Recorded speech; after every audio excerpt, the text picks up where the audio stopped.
Hey, what's going on? Welcome to Less Than Normal. How you doing, Chris? Take it away, boy! Thank you, Fergal from Dublin. Hello, everyone. Welcome to Less Than Normal. I am Chris, and joined with me, as always, is Drew and our favorite emotionally unstable human being, Sir Dave. I am Sir Dave of Assholia. Yes, that too. Also, Danger, thank you for the resub for the 3 months. We love you. Hell yeah. I guess we'll put that on camera so everyone can see it. I can't resub till tomorrow. No. Jeebus, someone has energy today. Dude, that's literally what we said. My man went from normal to, like, snapped Less in than a normal? second. He beat me to it. He beat me to the thing. Oh my god, I said the thing, guys! Oh my god, Danger 2? What the hell? We were all on the same page there. It's like a mind link. It's because we It's all like- share one brain cell. Or as Patrick says, it's Those are like flowers. a pun or something. It's like a pun. A or pun. something. Okay, or my something. favorite thing Patrick ever said was, my father always told me if I ever came into any great sum of money, I should invest it. Really, Patrick? Well, what he actually said, that was an okay SpongeBob. It wasn't good, but it was okay. What's You use me for land development! yours is better by a lot. Well, what he Chocolate. actually said was, why do you always have to stand there like that? But I knew what he meant. Chocolate. Sweet chocolate. I always hated it! What are they selling? You just can't wait for me to die, can you?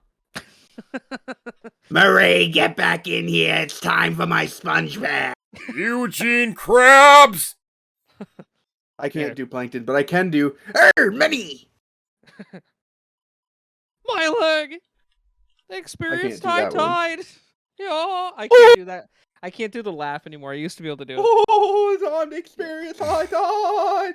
There you go. I'm not just ready. I'm ready. Freddy. Hey, It's if we want Larry. to do a huge cartoon throwback, can you guys name this character? Hey, you guys, who drank all the Mountain Dew? Where's Carl? Oh, he's dead. Is that Meatwad? It's Meatwad from Aqua Teen Hunger Force. I have never seen Aqua Teen Hunger Force. Really? I haven't either, Really? but It's super I know fucking Meatwad. weird. I But, know like- that line. In a good way. Yeah, I have never seen that show. Isn't that the show where with Super Mega Ultra Chicken where that comes from? I don't remember. Can that please I be like do- a I fucking do- like? That's a thing in Yu-Gi-Oh! Abridged. That's a thing in Yu-Gi-Oh! Godzilla- Abridged. The Winged Dragon of Ra is I need to Mega rewatch Ultra that. Chicken. Arise! Now, Screw the I rules. do I have know money. that song has one of the most, or that show has one of the most fire intros of anything that's ever been on Cartoon Network. They call him Sheikh Sula, the Mike Ruler, the old schooler. You want a drink? He'll bring it to ya. Frylock and he's on top. No. By the way, Dave's been Meatwad's doing up this for next. the last You hit 10 him with the minutes. knock. Meatwad make the money. See, Meatwad get the honeys. G rolling like a star. Something, whatever. It's so good. I was just about to say I should have packed a lunch for this. Oh. Guys, welcome to Less Than Normal, the only show on the internet where we open with just absolute fucking insanity. To actually get into it, here's Chris to let you know what we're doing today. Well, thanks, Dave. Really great segue.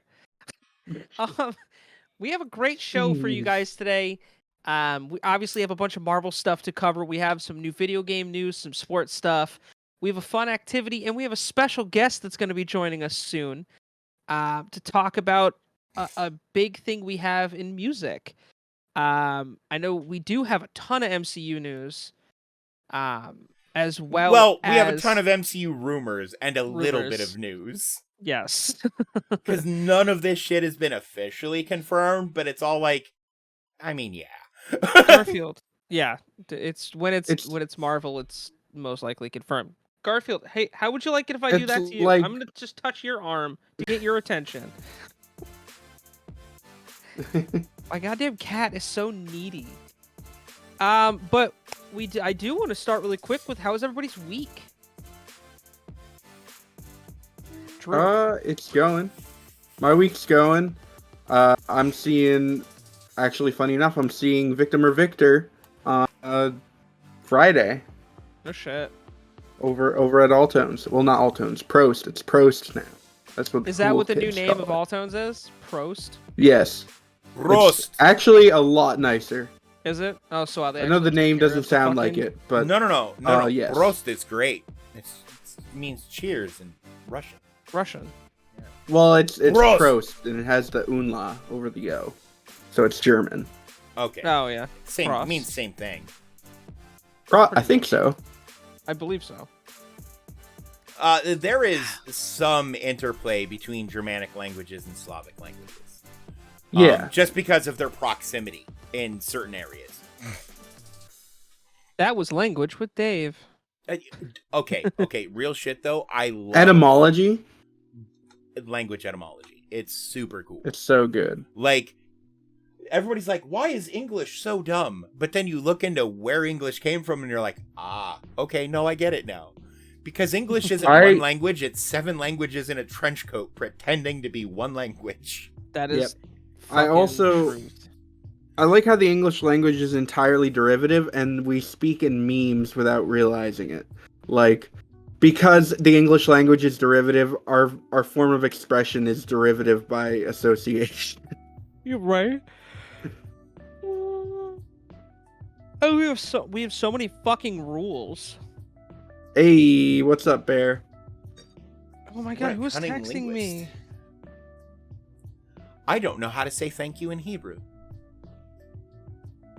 Oh, I used to. So instead of thank you, shalom aleichem.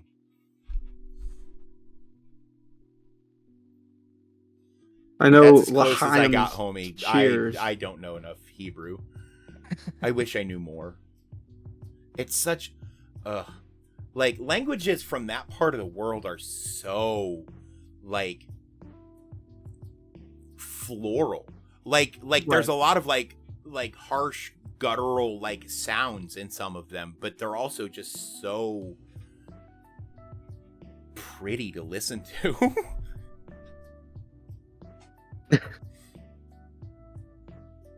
Right? Oh, Well, man. I was kind of hoping you would tell me how to say thank you, Bear. You know, what with it being your first fucking language and all.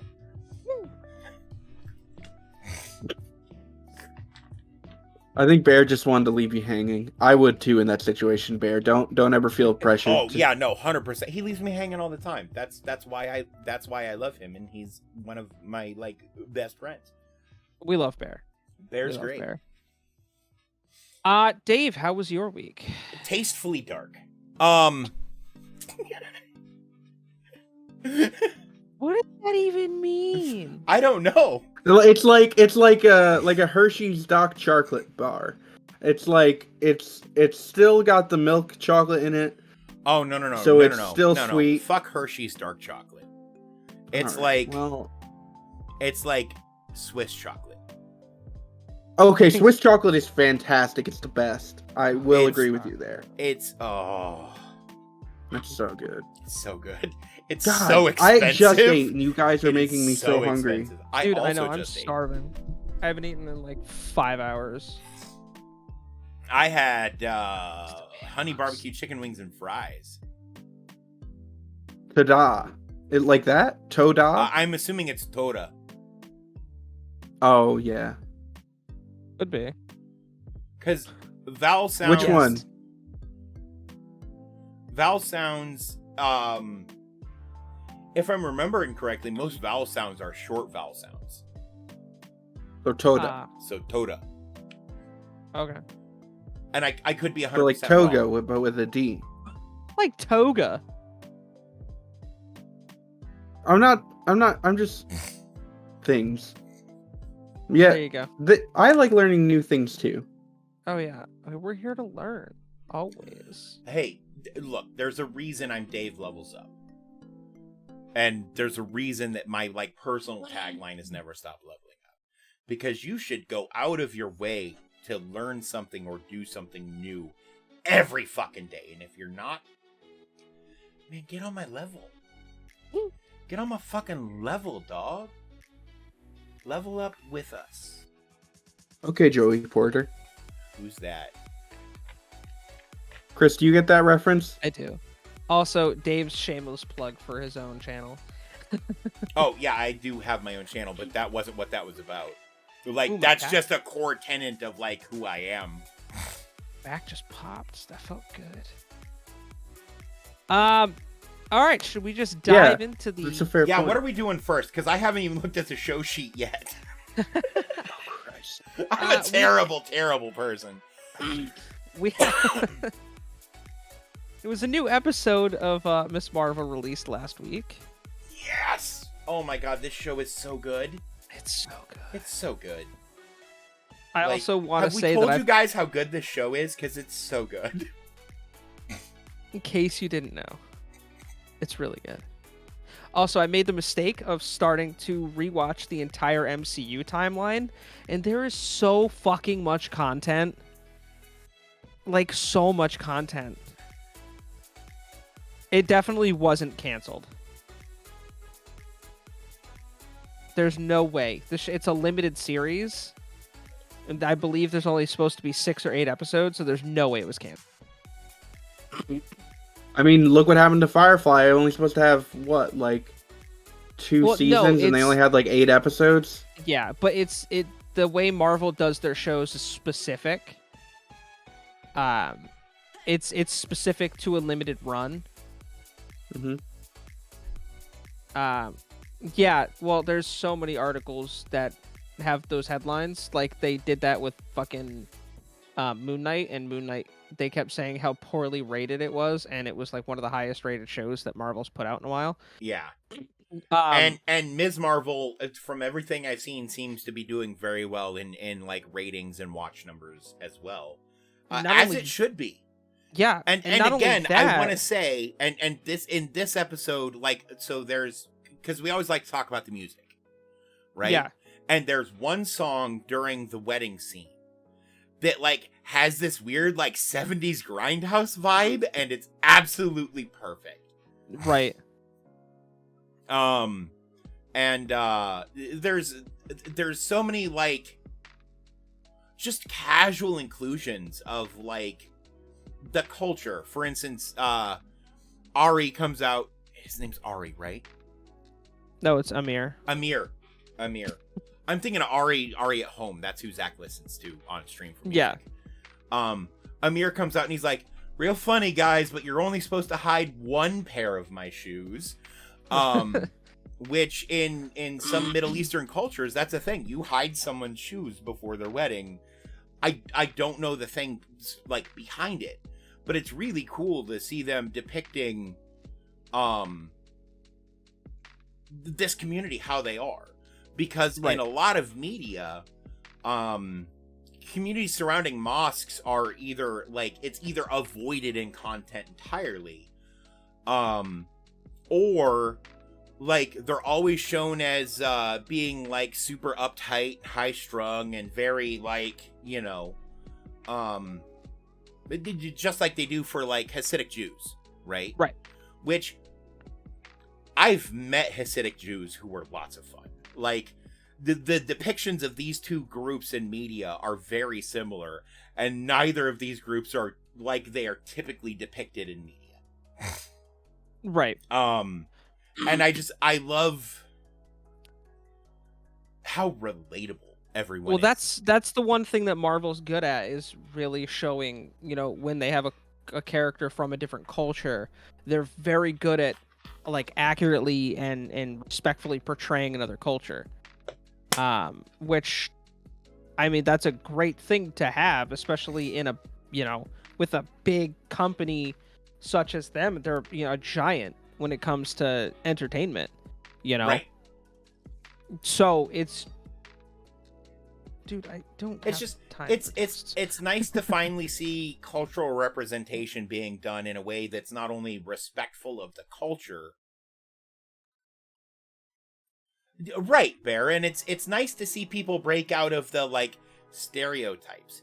And it's nice that Marvel isn't shying away from some of the like harder topics surrounding some of these cultures, starting all the way back with Falcon and the Winter Soldier, right? Yeah.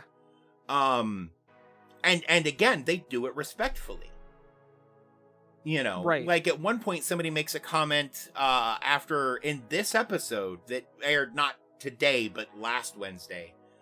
You know, about how they're supposed to police themselves, and you know, the government's worried about the good Muslims versus the bad Muslims, and yada yada yada. And I'm like, I mean, like, I get that that's a thing that people think about and are concerned about, but your ethnicity, your religion, your gender, your sexual preference, like, none of these have anything to do with whether or not you are a good or bad person.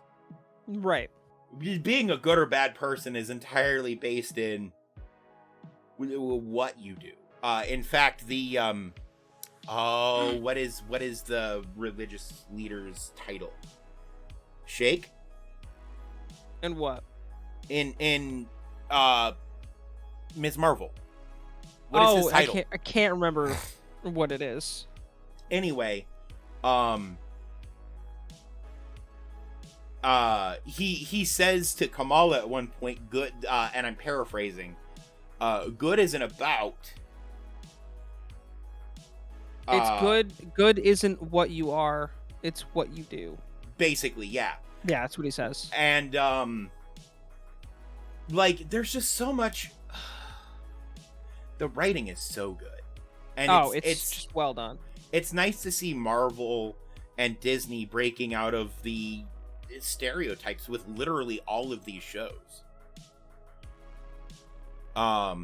you know, we have Ms. Marvel, we have Moon Knight, we have Captain Falcon and the Winter Soldier. Oh,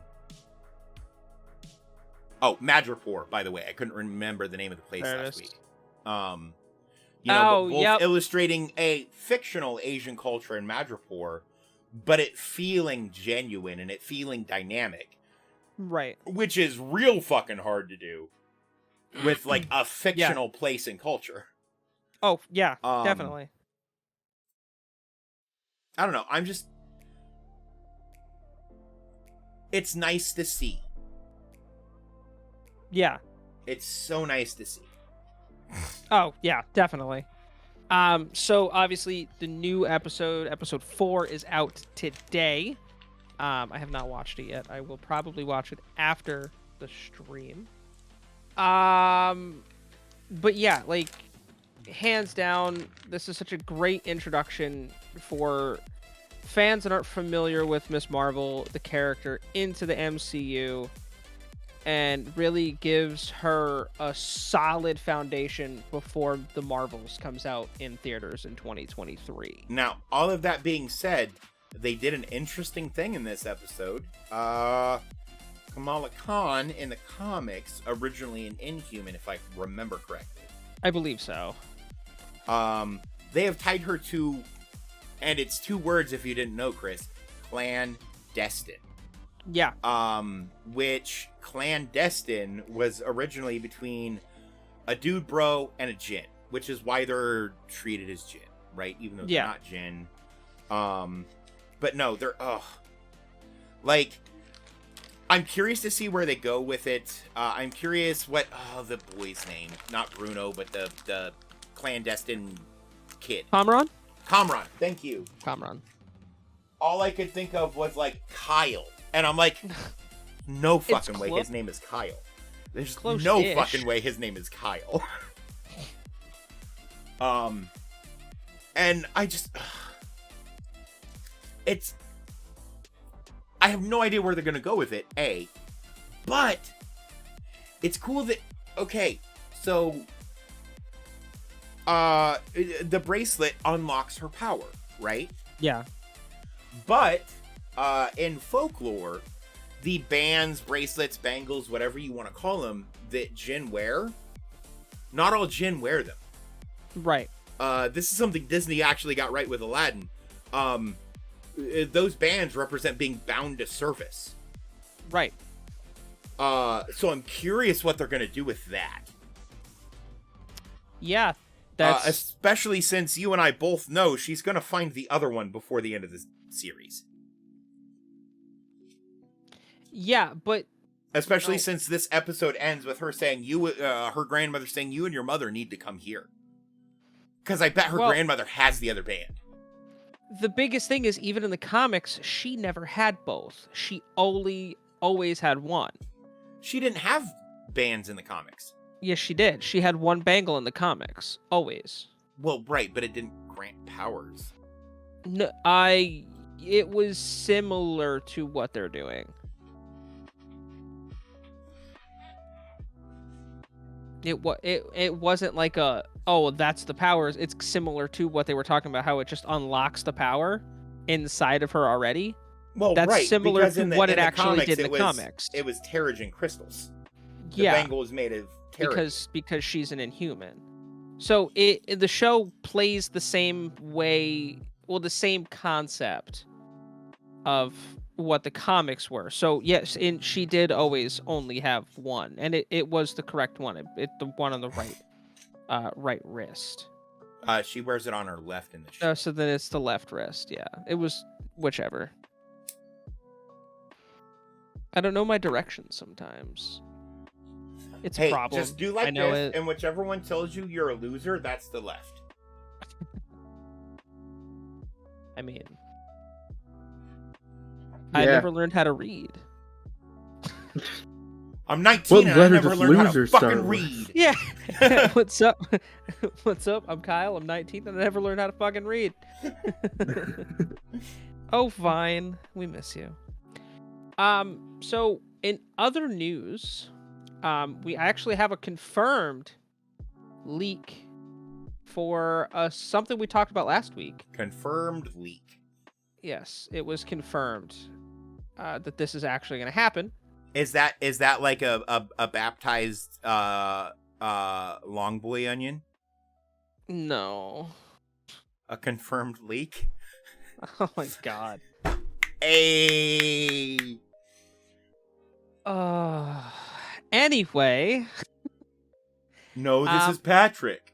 It has been confirmed that Antonia Dreykov, aka Taskmaster, will be that role will be reprised in the Thunderbolts.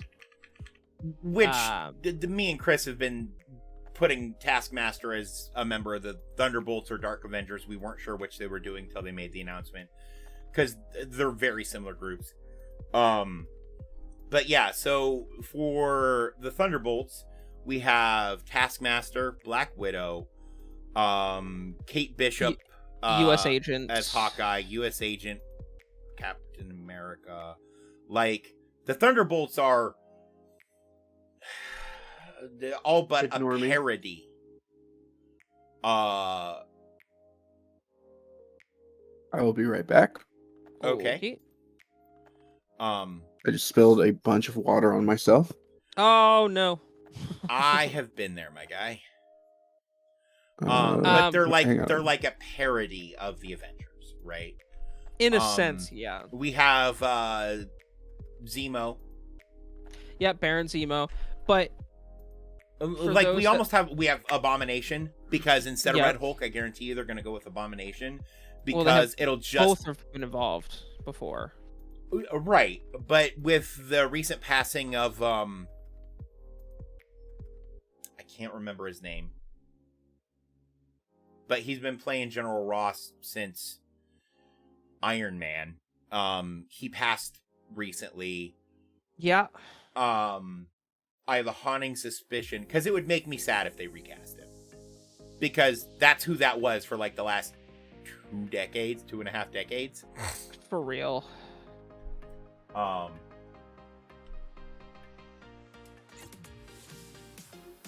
yeah, I'm also forgetting his name.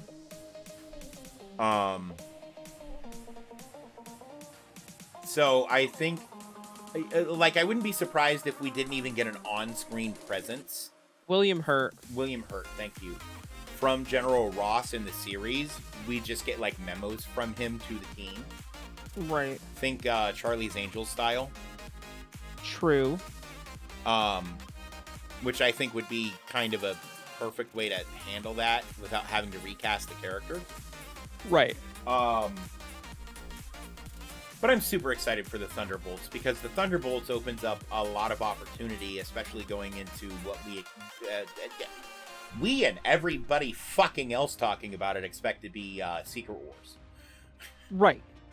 Well, and I know Kevin Feige came out recently and said that once the more we go through Phase 4, the more clear of what's next will be. And we know Secret Wars is coming. Like, if they don't do Secret Wars, they're wrong, because they have the perfect setup for it.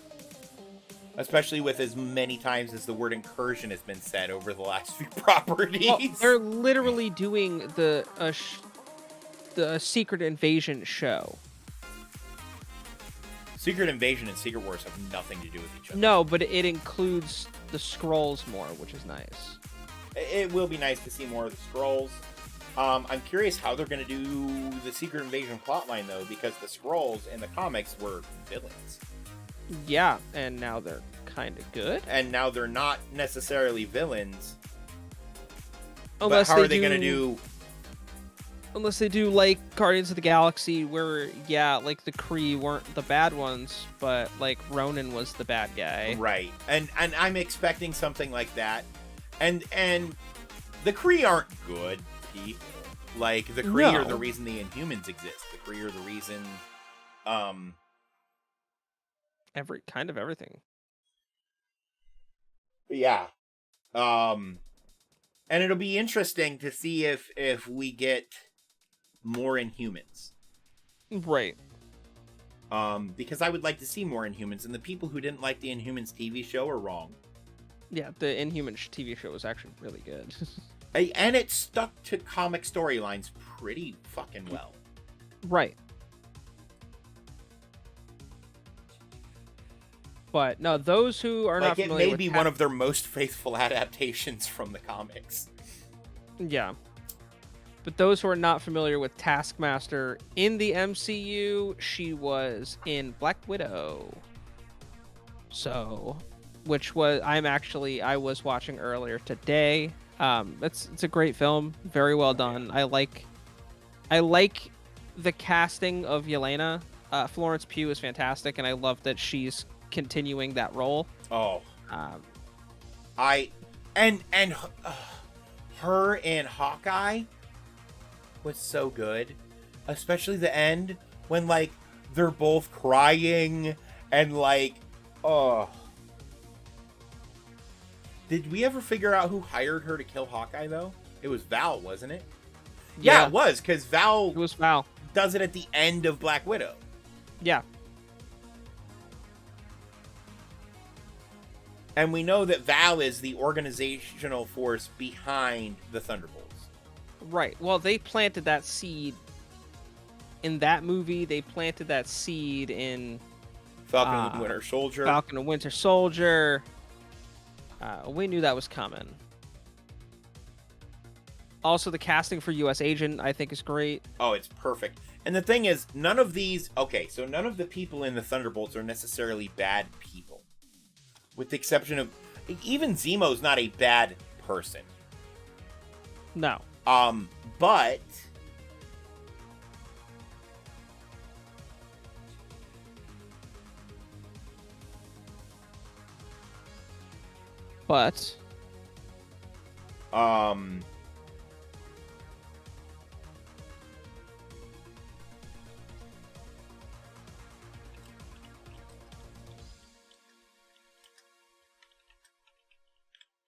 it'll be interesting to see how the Thunderbolts actually pans out, right? Because none of them are bad people, but they do bad things at the behest of,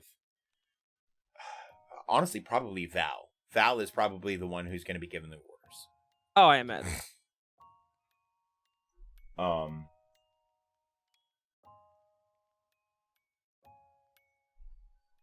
I love that Val, I love that out of all people they could have cast for Val, it's literally Julia Louis-Dreyfus? Yeah, literally Elaine from Seinfeld. Dude, I mean, okay. Julia Louis-Dreyfus is great. Don't get me wrong, but it's just kind of funny for me. I would love to see them cast not George Costanza. What's his fucking real name? God damn it. Jason Alexander. I would love to see them cast Jason Alexander as some sort of like support role for Val. Supervillain probation. Yeah. Yep, you're right, Wilkie. Gamer, that's awesome. Also, we do have a YouTube channel now. So, if you don't catch the shows here live, you can catch them the following day on YouTube. My cigarette is trying real hard to just fall the fuck apart on me. Welcome back, Drew. Did you change your shirt? Yeah, because you spilled water all over yourself. Can't hear you, Peach. How about now? Hey, there he is. He's unmuted. Yeah, sorry about that. You should be, goddammit. How dare you just accidentally spill? They're not, though, because Yelena isn't a bad person. Yelena's just... And Yelena showed even her soft side in Hawkeye. Like Dave said, with her and Clint are crying with each other at the end over bonding Natasha's over the death. loss of Natasha. Yeah. And U.S. Agent, I forget John. John something, whatever it is. Isn't a bad person. He just has a lot of like emotional issues. Well, because he wants to impress so much. Also, I will venture to guess that Abomination has turned over a leaf since him and Wong are hanging out on the reg. Yeah, what the fuck's that about? As illustrated again, Captain Falcon and the Winter Soldier. I mean, you know who else did a bunch of murder, though? Natasha. Like, all of them. Yeah. and Clint and Tony Stark killed a bunch of fucking people. In his first movie, like, Chris, you and I should go through the kill counts for all of these characters in their, like, introductory movies. Because Thor killed a fuckload of people. Iron Man killed a fuckload of... I think the only person who didn't actually kill anyone in their intro movie is the fucking Hulk. Which is ironic. That's wild. Though he did, like, millions of dollars in property damage, so... Yeah. Hey, buildings are replaceable, lives are not. That's... It's the first rule of OSHA, my friend. So the Thunderbolts is supposed to be kind of like the Suicide Squad, right? But it's already been in the comics. And I'm talking in the comics. But they're going to do it differently. I guarantee it. Because they've already tried to humanize Yelena a fucking lot.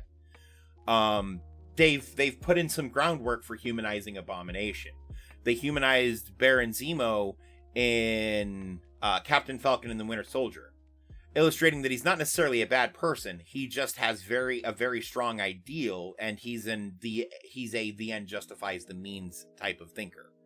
Well, I guess the best way to really sum up the Thunderbolts, Wookiee, is they're kind of like Marvel's version of Suicide Squad. I literally just said that. Well, I'm sorry, I was... Not listening to the words I was saying? Yeah. I'm sorry. That I gotta be honest, I wasn't listening either, and I heard that, Chris. Jeez. Wow. Well, right, but the thing is, Yelena isn't a villain. No, she's not. Not at all. She wasn't even a villain in the Black Widow film. Yelena, in the MCU, has never been portrayed as a villain. No. Misguided hero at times, but never a villain. All right, but again, like, that's just, comparing apples to oranges. That comparing apples to oranges is It is. murder. Is being a murderer not being a villain? It's by just, classification. It's just doing all of the crimes. No, also, bear in mind, you have to throw out everything from when she was attached to the Red Room. Yeah, Because again, between brainwashing and psychological conditioning from a young age, like, she had you no can't be held choice. accountable for shit you don't know better about. Like, well, at an emotional level. Yeah. And they were forced to do all that because they were under mind control. Right, for like immediately after Natasha left, Oh, they Wookiee, started we're not pumping getting the rest of them full heated. of drugs. Wookiee, we're not getting heated. Don't worry. We're actually trying to have a Oh no, we're I trying know, to break Wookiee, and this down. is good conversation. Though. This Yeah. is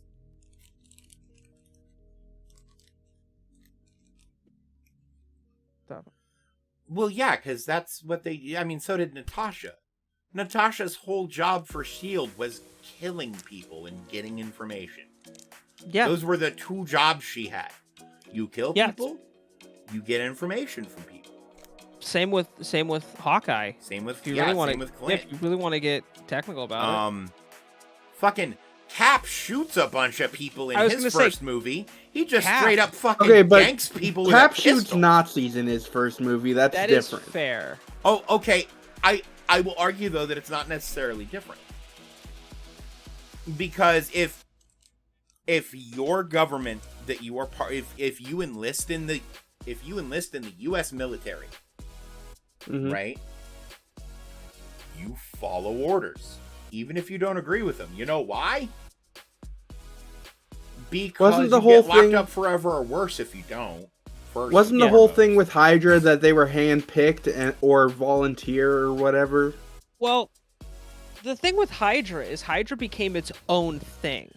Yeah, Hydra is very at the stage we saw it in Captain America: The First Avenger. Hydra is a separate shadow entity working within that regime. Right. With entirely different goals. And then they eventually just became their own thing altogether.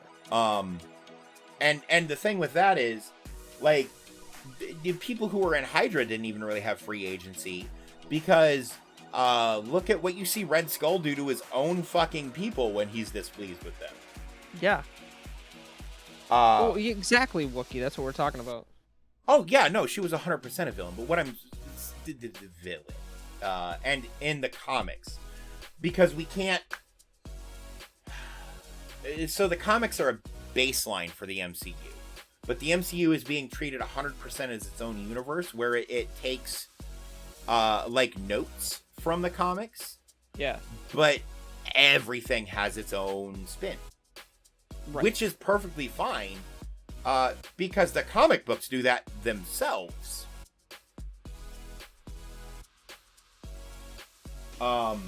So we have to look at how these people are portrayed in the MCU to talk Right. about who they are as people in the MCU. Now, Well- if we're talking categorically this character across all media, yeah. You know who I'm expecting to make an appearance very soon? Who? The leader. Which leader? No. That's the name of the character. The leader. Oh, the leader? Because I don't know if you remember, but in the Hulk or the Incredible Hulk. Hey, thanks for that gift sub to Wookiee. But in the Thank Hulk, you, the gamer. Incredible Hulk, Oh, yeah. whatever. Mr. Blue, the scientist that was helping Banner, Yep. you see him start to mutate at the end and his head start to do the thing. That's Oh, yeah. the leader. The leader has already Also, been can we talk about the introduced. real monster is Spider-Man, who killed his best friend's dad? Be more pictures of Spider-Man! I mean, yeah, but let's be real about it. Also, He had that coming. Yeah, no, I agree, but Also- still his dad. not technically the MCU Spider-Man, but also not the MCU Spider-Man. Yeah, Yeah, no, I get you. totally different Spider-Man. All that being said, that Spider-Man does make an MCU appearance. All the Spider-Men do. I still gotta Okay. see No Way Home. Oh, dude, it's so good. It's so fucking good. So I saw a thing where Jameson was like, "Bring me pictures of Spider-Man," and then somebody dropped some pictures on their desk, but they're of like Peter Parker wearing just the mask and like a banana hammock, like posed in like all kinds of sexy poses, and Jameson's looking at it and he's like, this isn't what I meant, and he just slides him into his desk drawer. That's funny. It's the funniest fucking thing I've seen in a long time. That's awesome. That is gold. I do love the Jameson Spider-Man memes. Those are pretty good. Oh, I did find, however, a rumor of a new character that has been confirmed, but we have a rumor on who might be playing that character. So Nova has been confirmed to make an MCU appearance. Which, The honestly, I'm heavy- surprised we haven't seen Nova yet. The heavy rumor is that he will be played by a one Ryan Gosling. Which would be okay. I think we should get Jason Alexander to play Nova, but No. I'm totally kidding. No. Like obviously kidding. No, we have a whole bunch of rumors too. Like they've all but said Krasinski being in Multiverse of Madness was fan service and not who's going to be Fantastic Four. I mean, they killed him, so it wouldn't matter. Well, they killed that universe's version of him. Yeah.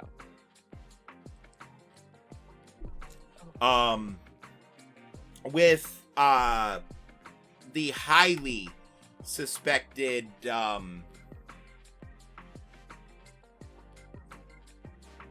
inclusion, introduction, whatever you want to call it, of Secret, with an almost guarantee of Secret Wars coming up. Right. There has been a lot of almost confirmed speculation that we are at the very least going to see Andrew Garfield Spider-Man again. And with that, very potentially Tobey Maguire Spider-Man again. I'm sure. Just because it's a multiversal event. So utilize characters you've already introduced from elsewhere in the multiverse. Makes sense. Makes sense. Like, we'll probably see that version of Baron Mordo. Oh my god, Parrot Kitty! Say hi, Riley. And there's just a lot of, like... I'm telling you, Drew, you missed the opportunity to name the other cat Jonesy. I know, I really did. Okay, Riley, stop squirming, please. Potential Okay, we're there. not. What was the other rumor that I had heard? Found an article that has 10 characters that Miss Marvel can introduce into the MCU. Literally any of the clandestine. Well, you got characters like Lockjaw. My personal intrigue. No. She can't introduce Lockjaw. She's Why? not an Inhuman. Lockjaw's the big piss-off teleporting dog from the Inhumans. Ms. Marvel, you're working on an old list that wasn't aware that they weren't making her an Inhuman. This list came out yesterday. Well, then they're fucking dumb. Unless they... I guess we're going to be interested in how they continue to tell the story if they confirm that the Jinn are technically Inhumans. I guarantee you they're not going to do that because clandestine plays a big... For a small niche group, they play a big role in lots of very specific things. Right. I don't think that they can fuck that up. Oh, shit. Ironheart could be one. Well, we're getting Ironheart in Young Avengers. No, we're getting Ironheart in the new Black Panther movie. Confirmed? Confirmed. By who? Marvel themselves have confirmed okay, that... who at Marvel said it? I don't know, but I know for a fact that she has been casted in the new movie. There may be a show specifically as well. Squirrel Girl, which we discussed last week. Zooey Deschanel. I'm still on board for not Zoe, but Anna Kendrick.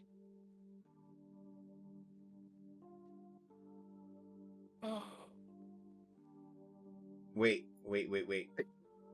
Oh, no. They've greenlit a Ironheart show. Yes, but I know she will be in the movie as well. I didn't see that when did they greenlight this show? I don't know. Because it's now on the coming soon to Disney Plus page. Interesting.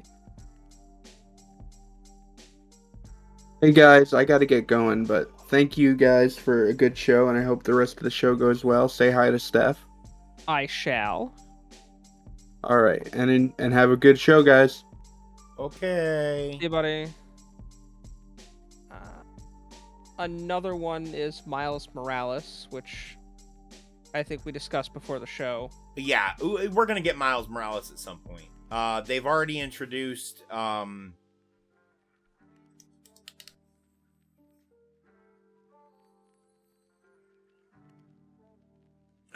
fuck. What is his name? Who? He played Troy in Community. I've never seen Community. He also had that song.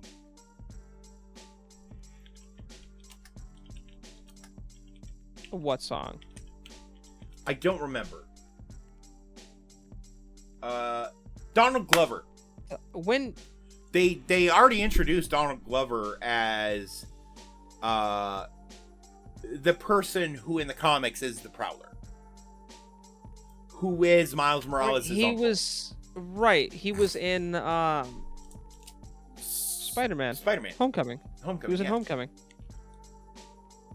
I love Donald Glover. Oh, I tried to think of the name of the song for you, and the only thing that came to my head was WAP, and I knew that was wrong.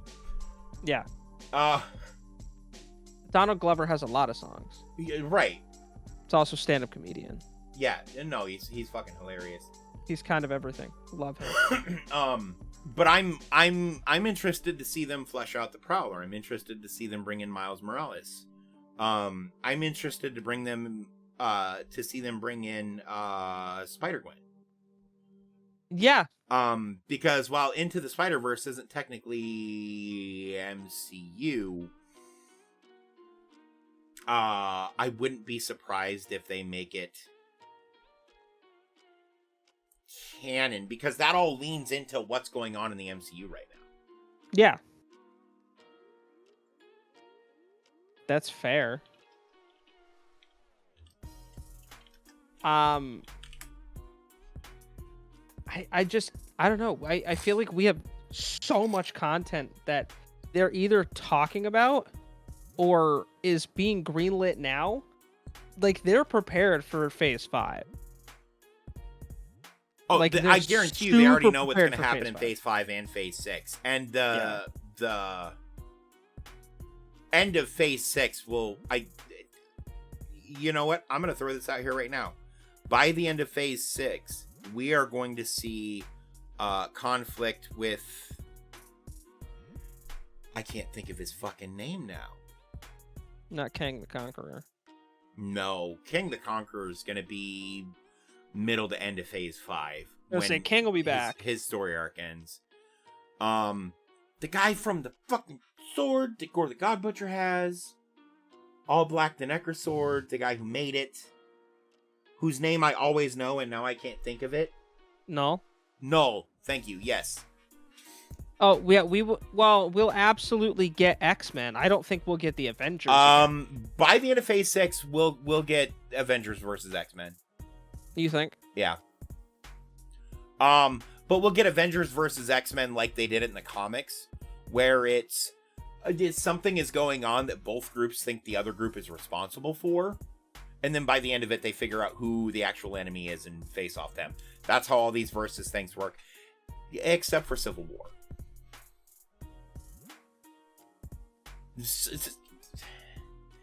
Civil War is one of my least favorite movies. And it's so well done, but it doesn't have a satisfying ending. And it's not supposed to, right? But like... There you are. Not having a satisfying ending is unsatisfying for viewing.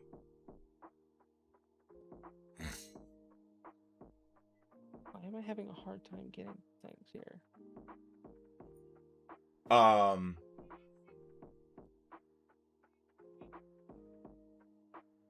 See, I don't think it's going to be America Chavez. I think it's going to be Secret Wars. I think Phase 5 will basically open with Secret Wars, and that's how we're going to get mutants. Because that's how they introduced Miles Morales into the baseline 616 Marvel Comics, was through an incursion where they were able to combine casts from both of these worlds. Right. And that is...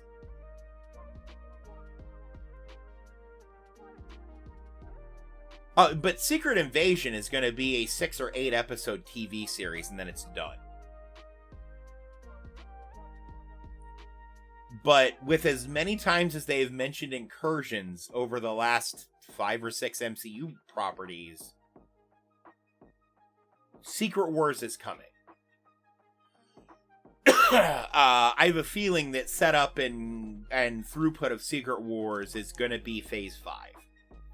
Oh, yeah. And then this whole Secret Wars thing gets thrown on its head, like at the end, with Kang the Conqueror coming in and fucking shit up.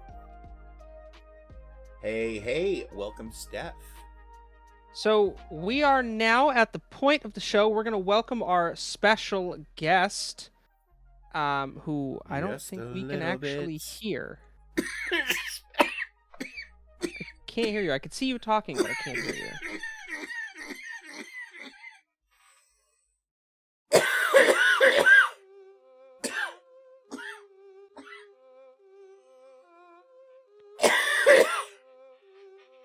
Oh, I'm sorry. I'm trying not to die, I promise. Oh, appreciate that. I know. What would you do without me? You know, I don't know. Oh, I hear birds, maybe? Nope. You can hear us?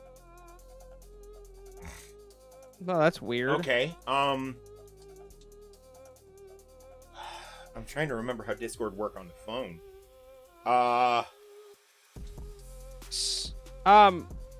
And how could we hear her before but not now?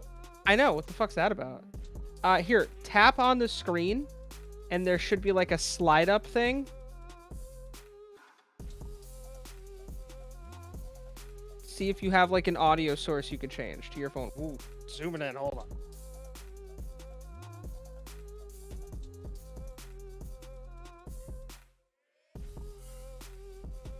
Nothing. Yo! I know what the problem is. What? Okay. Leave OBS Ninja. Leave the Discord call. Click on the link that we sent you again, but make sure you turn off a microphone input. Her phone might be fighting to use the microphone source. That'll in do it. multiple... That'll do it. Turn off my microphone? Oh, we can hear you we now. can hear you now. So it is an issue with OBS Ninja. So what you're going to do is, when it asks for your audio input device, change it to none. Can you hear me?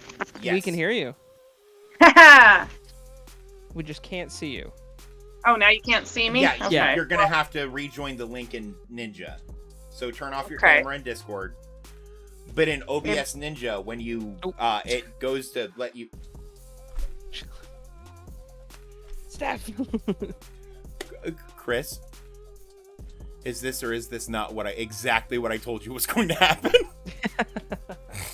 But you know what? It's comedic. Okay. See, now she can't hear any of us in Ninja. You...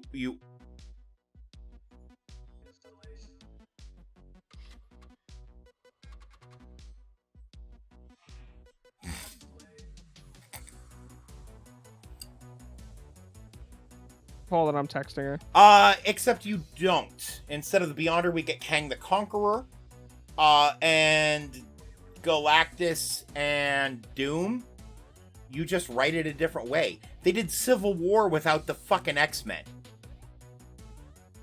They can do Secret Invasion Dave, without Galactus. unmute Beyonder, me and in Doom. OBS. Okay. Can you hear me? Okay. Shut off your audio.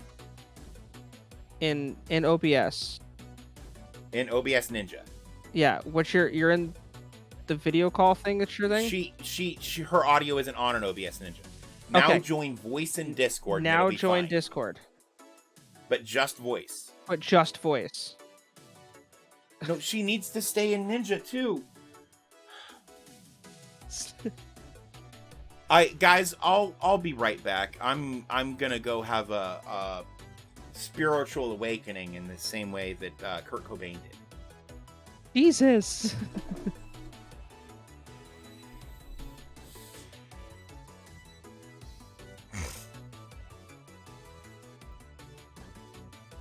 Stay here for video. Come back to Discord just for audio.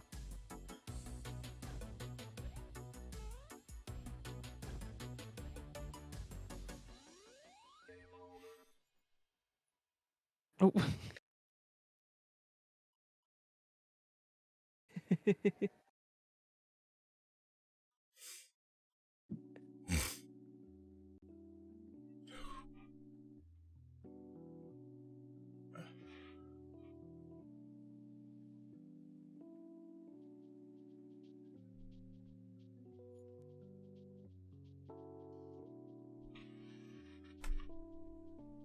I'm gonna cry, guys.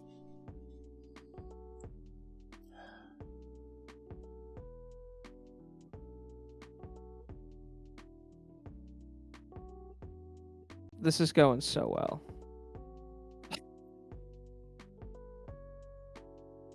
See, I don't think they're spreading themselves too thin at all. Wookie. I know you can't hear Finn. He left the Discord call.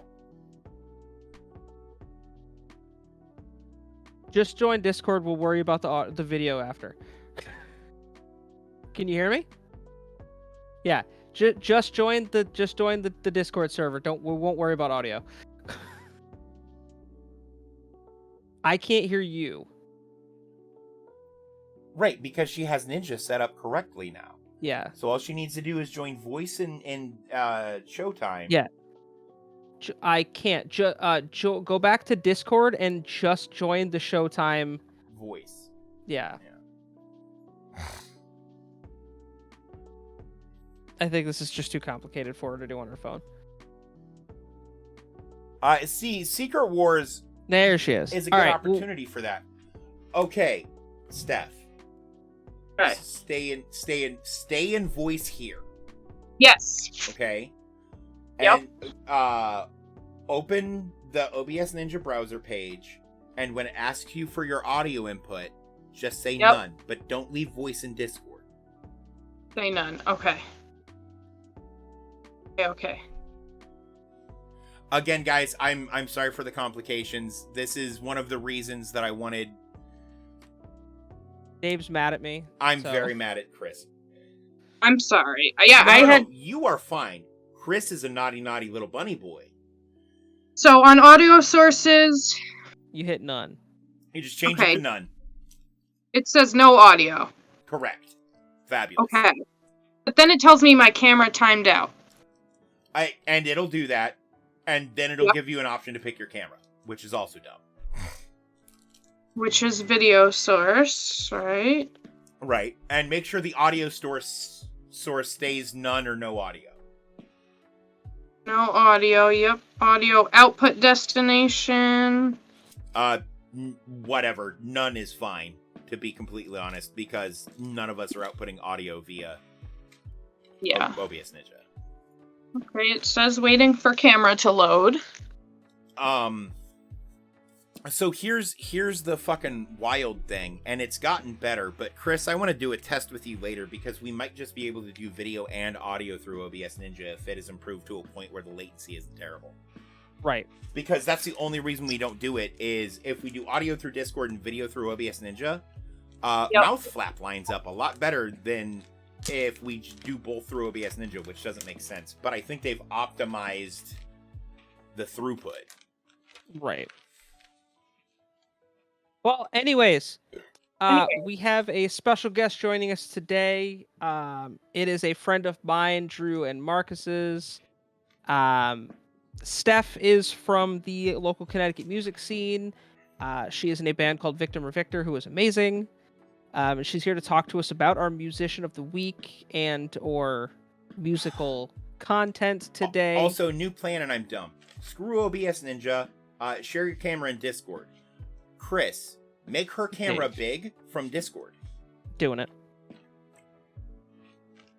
Share my camera. Just share your camera in Discord. Yeah. Yeah. We have workarounds. Chris, you cannot leave this page. I will not. You're trapped. Well, no, because if he does, it's gonna show up on screen, yeah.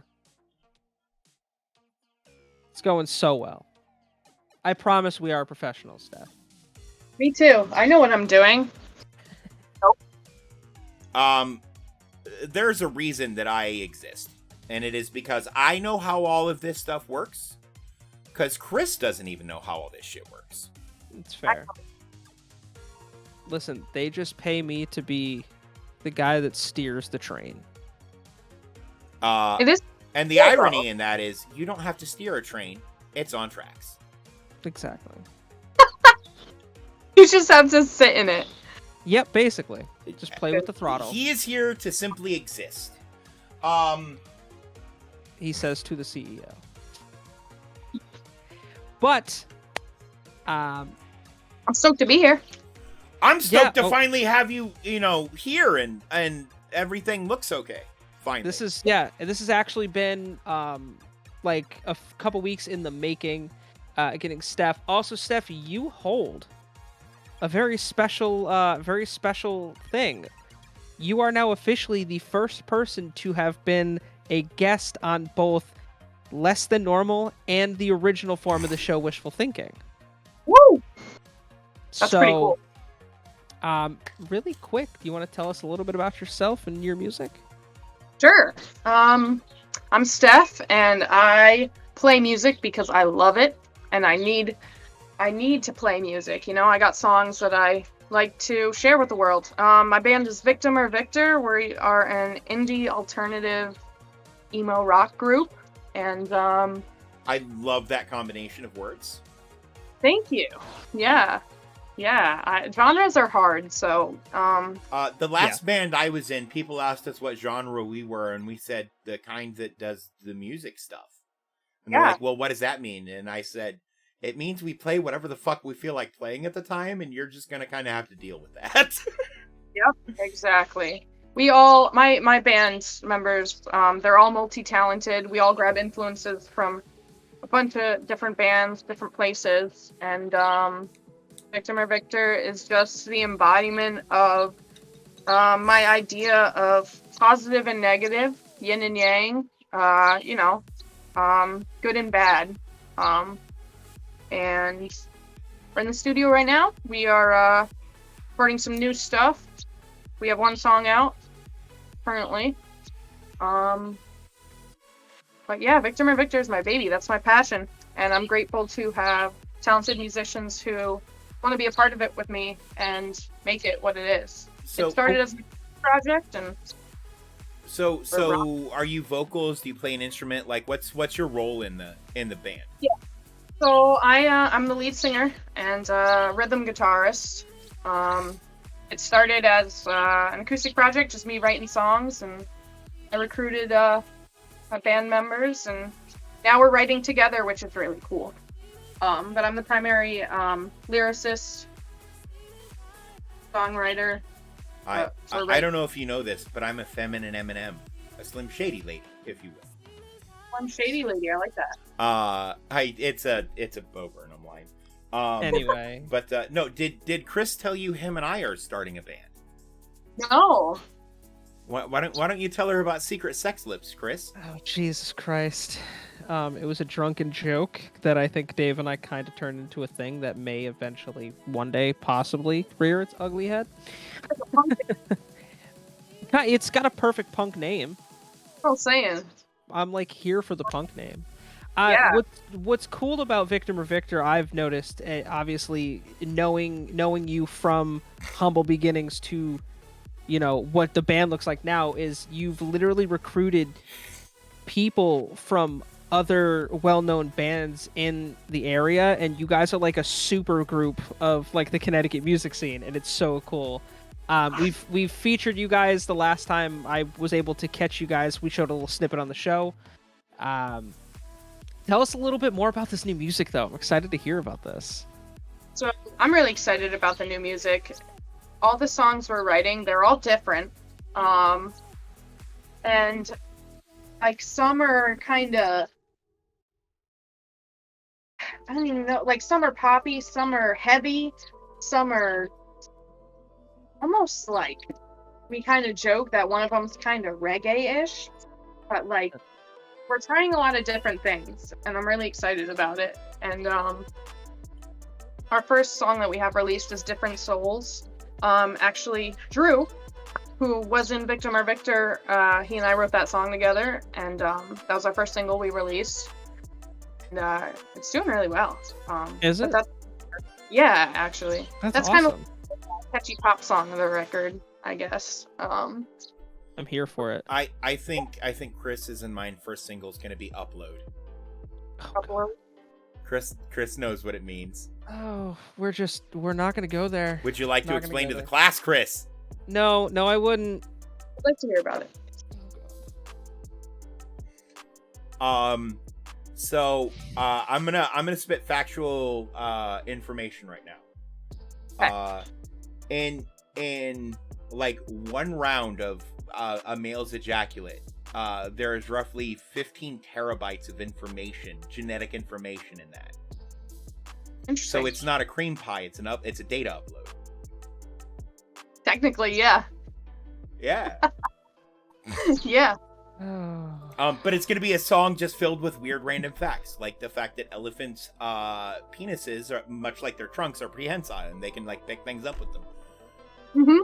I did know that, actually. And it's super weird to see. Isn't that amazing? It's so weird. That's so cool. If I could pick stuff up with my dick, I'd never have to bend over again. Oh, it's that long, huh? I didn't say it. Kinda did. Oh god. Anywho, It has fingers too. Yeah. remember that trying to steer the ship thing? We're hitting an iceberg, Captain. Hey. I still get one a show. But there is another reason that Steph is here.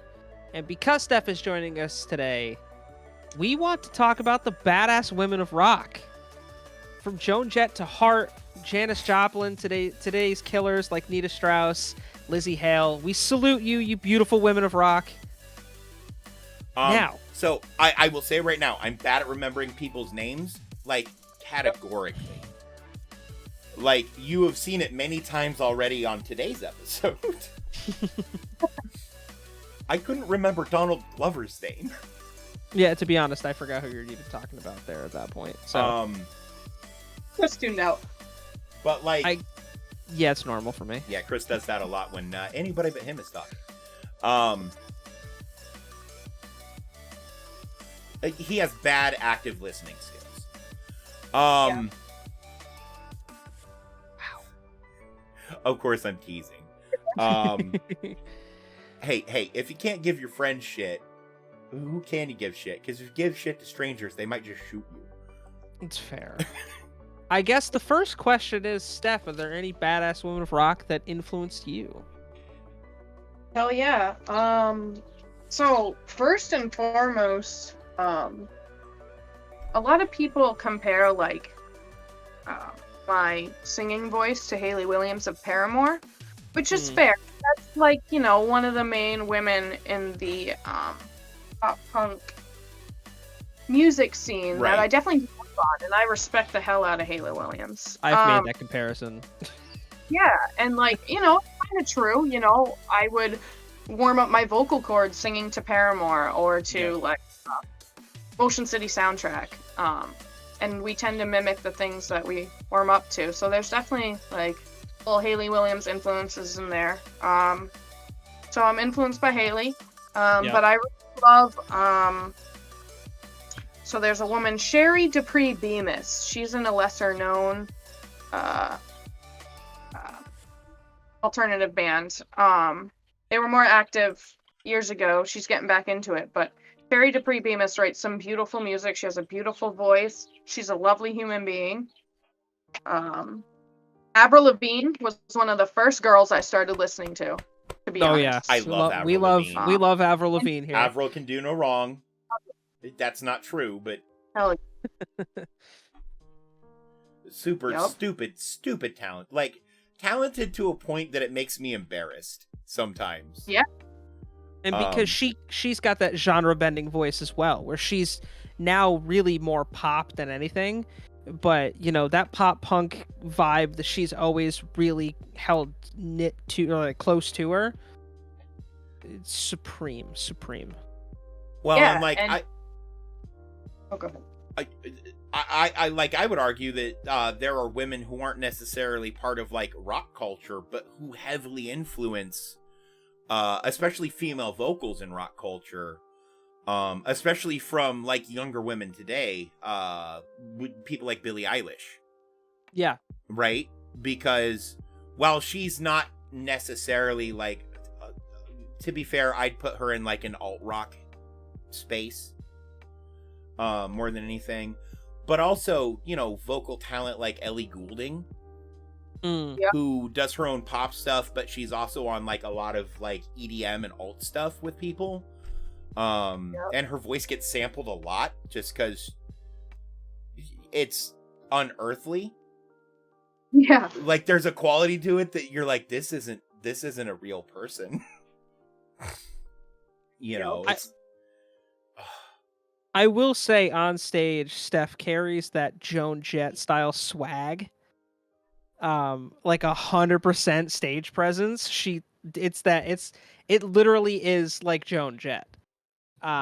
Which, speaking of Joan Jett, like we all know her solo work and stuff, but I don't think a lot of people remember she was in an all-girl band called the Runaways in the 70s. oh yeah. Like, well, and like the biggest question is, I guess for me is, do you guys think that the presence of that band, because I think they put out like 4 or 5 albums in a span of 4 years, do you think that they played a key role in pushing more women towards like the punk style of music? Oh yeah. Because, you know, Joan Jett, you know, they all made a name for themselves in that band, and they were showing that, like, hey, women can be in this punk scene, and women can write music and front a band too, and be just as badass, or quite frankly, more badass. You know, Oh yeah. it was kind of a dominance move too, to choose all girls. Yeah. Punk music. I definitely think they shaped a lot of, not necessarily bands, but just women in general, to be like, all right, yeah, I could maybe rock out a little bit. Oh yeah. Well, and then there are a lot of like from that like 80s, early 90s era. Yes. It was super rare to get like a female fronted band, let alone an all female group, you know? Yeah. And like other notable female fronted band, another notable female fronted band from that area is Cranberries. Oh yeah. Oh yeah. Like, Cranberries' Heart. Yeah. Cranberries. The Go-Go's. Yeah. Yes. Yep. Who doesn't love the Go-Go's? Even the Bangles. Like everyone knows "Walk Like an Egyptian." Yep.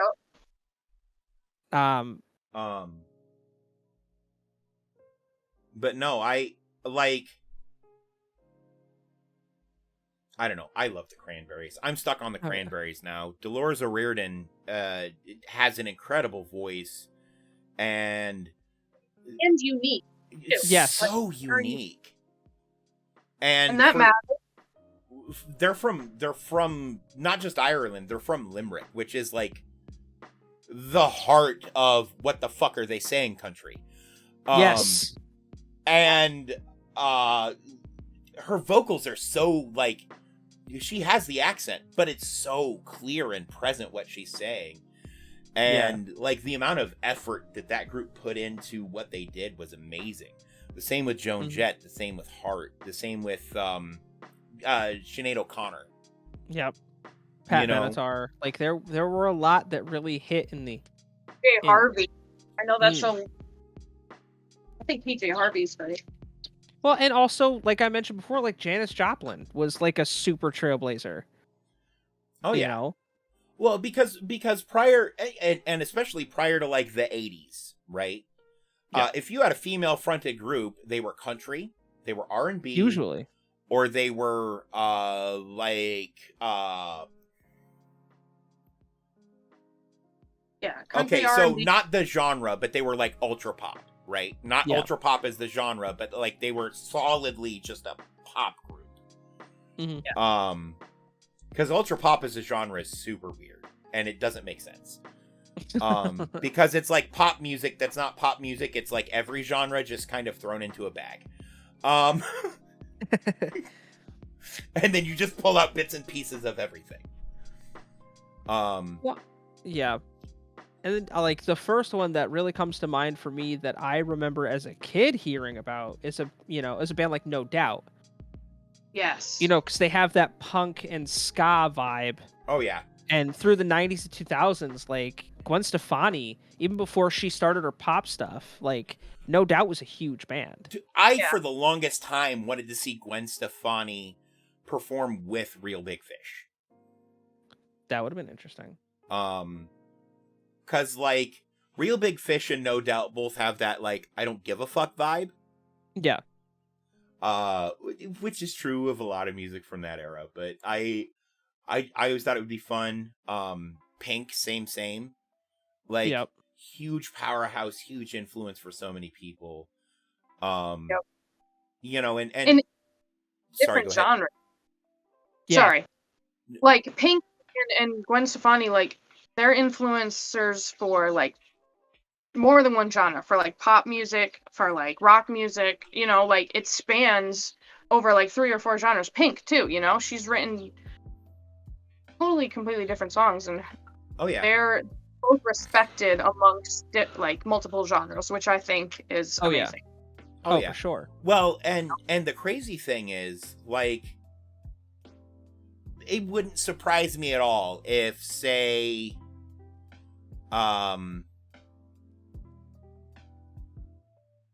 fuck it, we'll System of a Down. We'll just jump at System of a Down, right?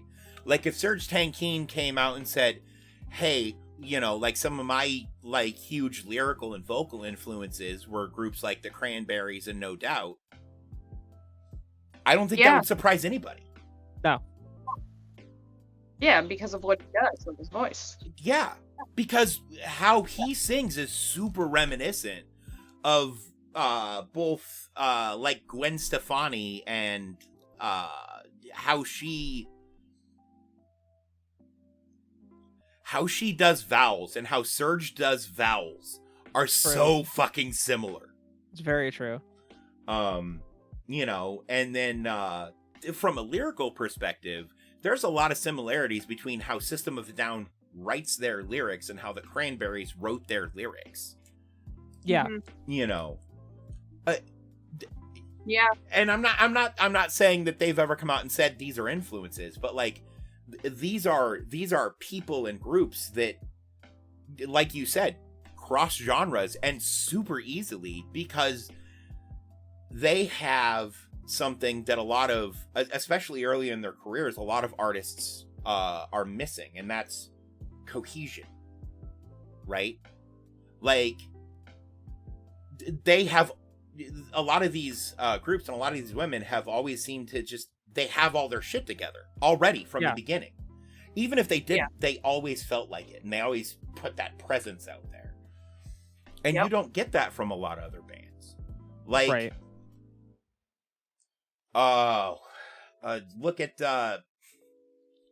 look at Slipknot. Look at Slipknot's first album versus like their fourth.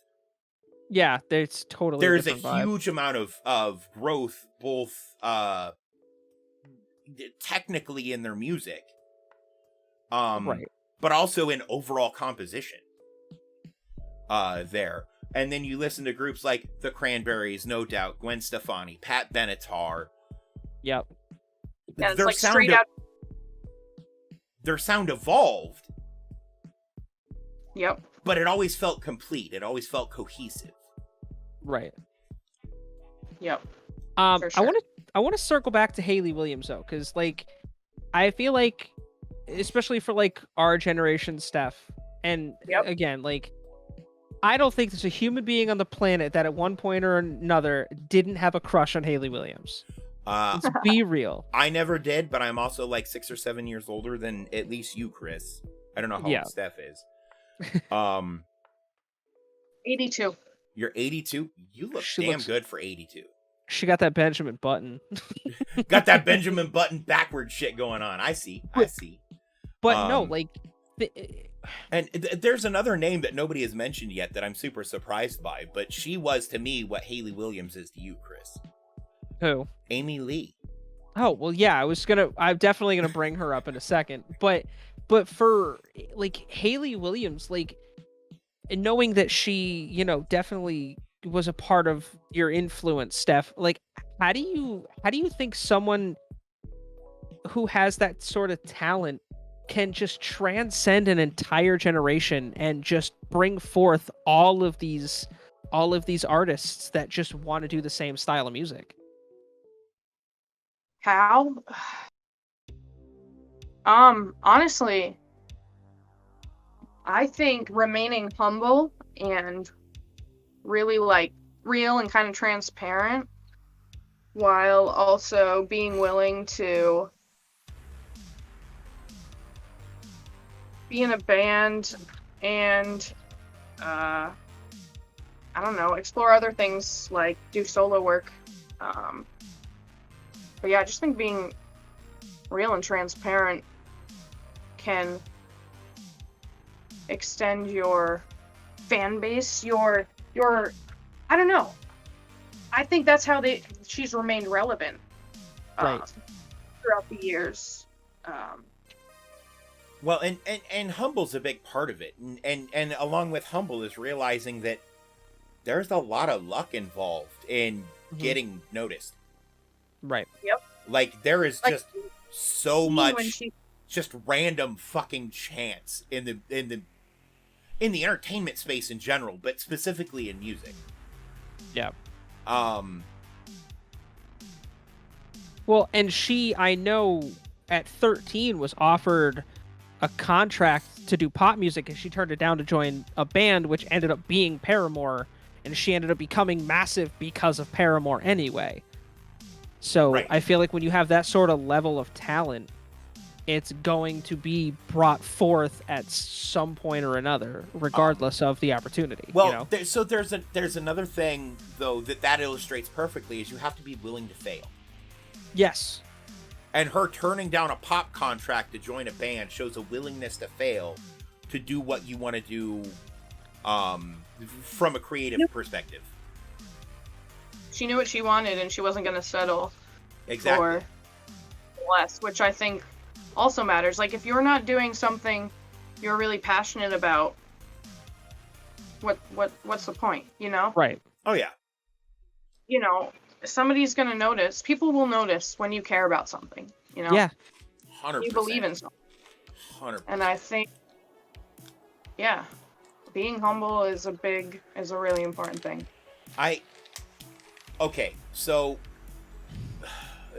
and this isn't a girl group, but this is a personal experience of mine that illustrates humble. Y'all know who,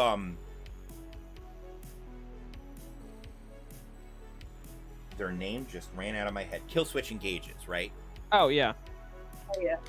I saw Killswitch Engage live when I was like 17 or 18.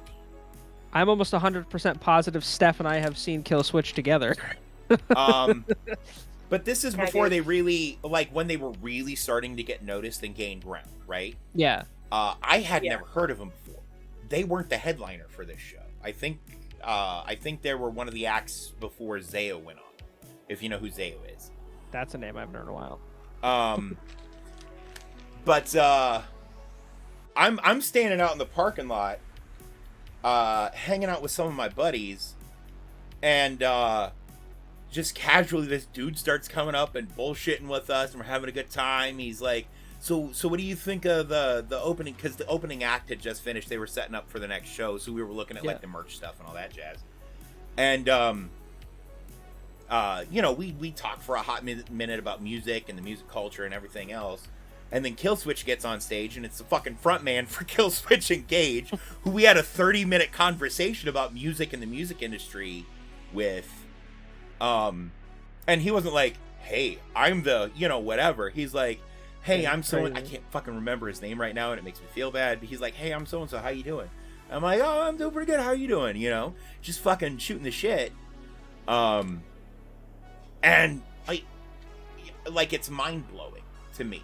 Right. And I've met a lot of folks from a lot of different bands who were that same way.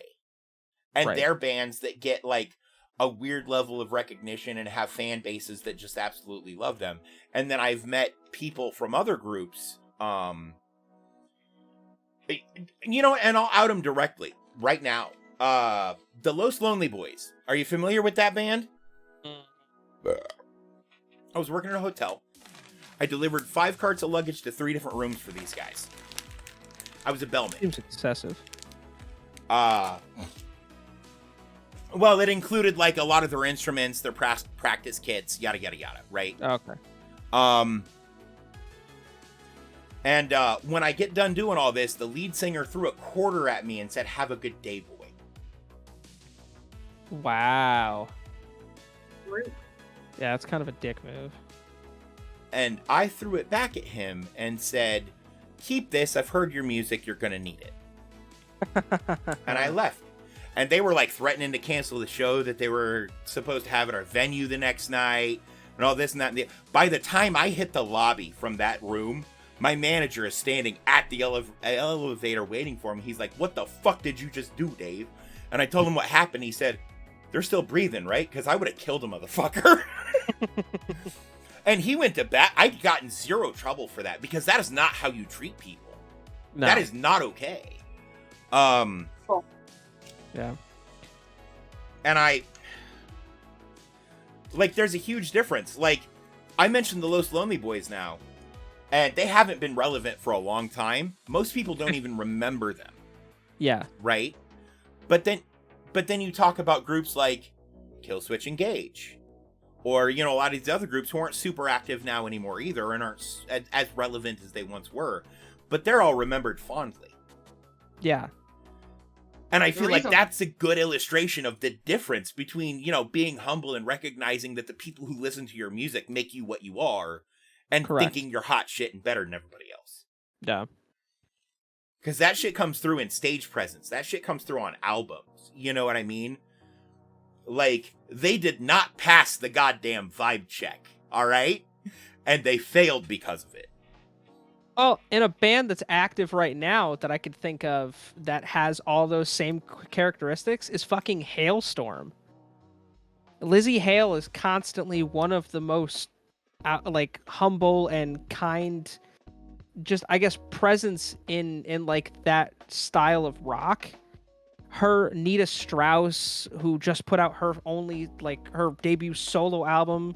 She's done work with everyone from fucking Alice Cooper to like a whole bunch of acts. Amy Lee doesn't exactly have the best reputation, but she's remembered for her talents. And the thing is, while Amy Lee didn't said a lot of controversial stuff, and she's did. Fired her whole band like 8 times. But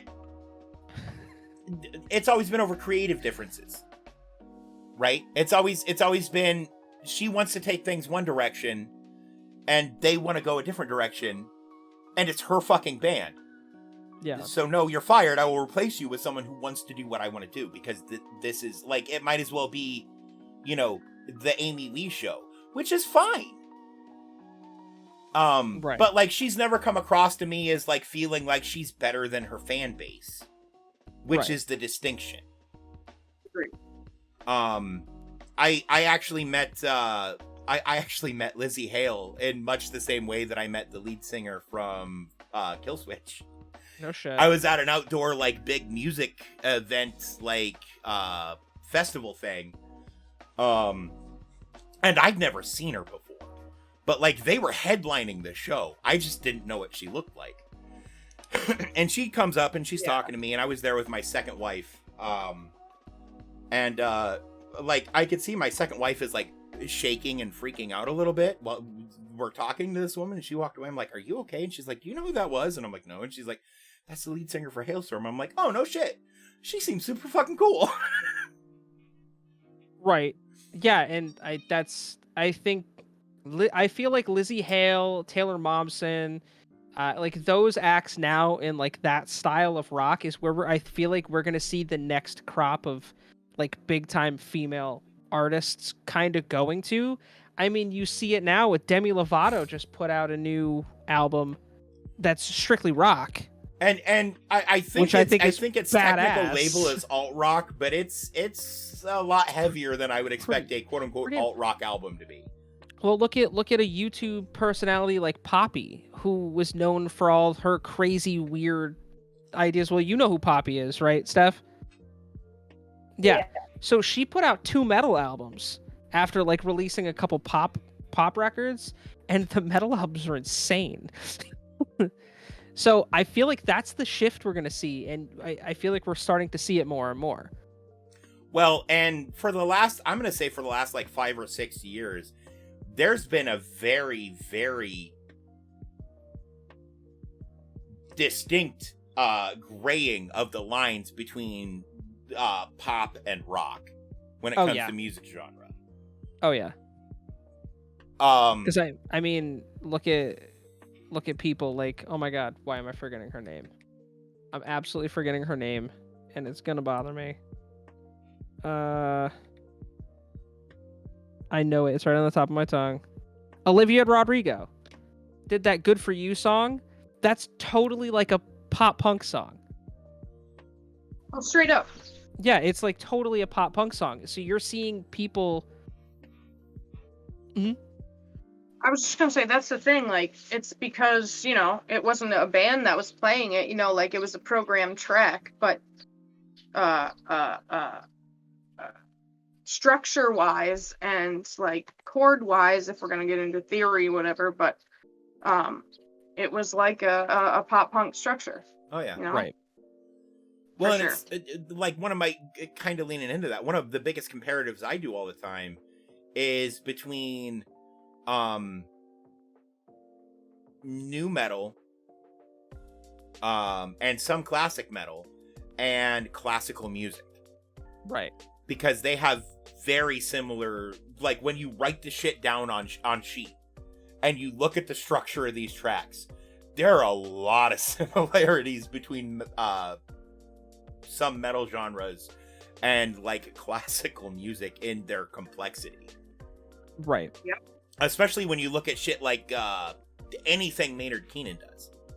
Oh you yeah. know? With But we're seeing that more and more, and that blending and that taking notes from things. And I think a lot of the reason for that is labels have less and less say what their artists do because it's so easy to jump ship and self-produce shit.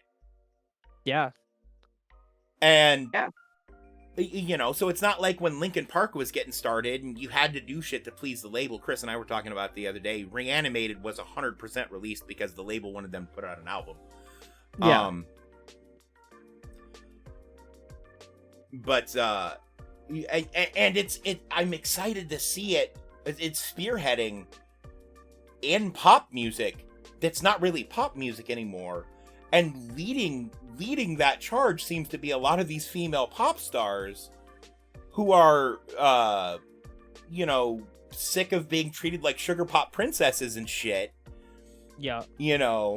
And so like you said, what's her face just put out a rock album.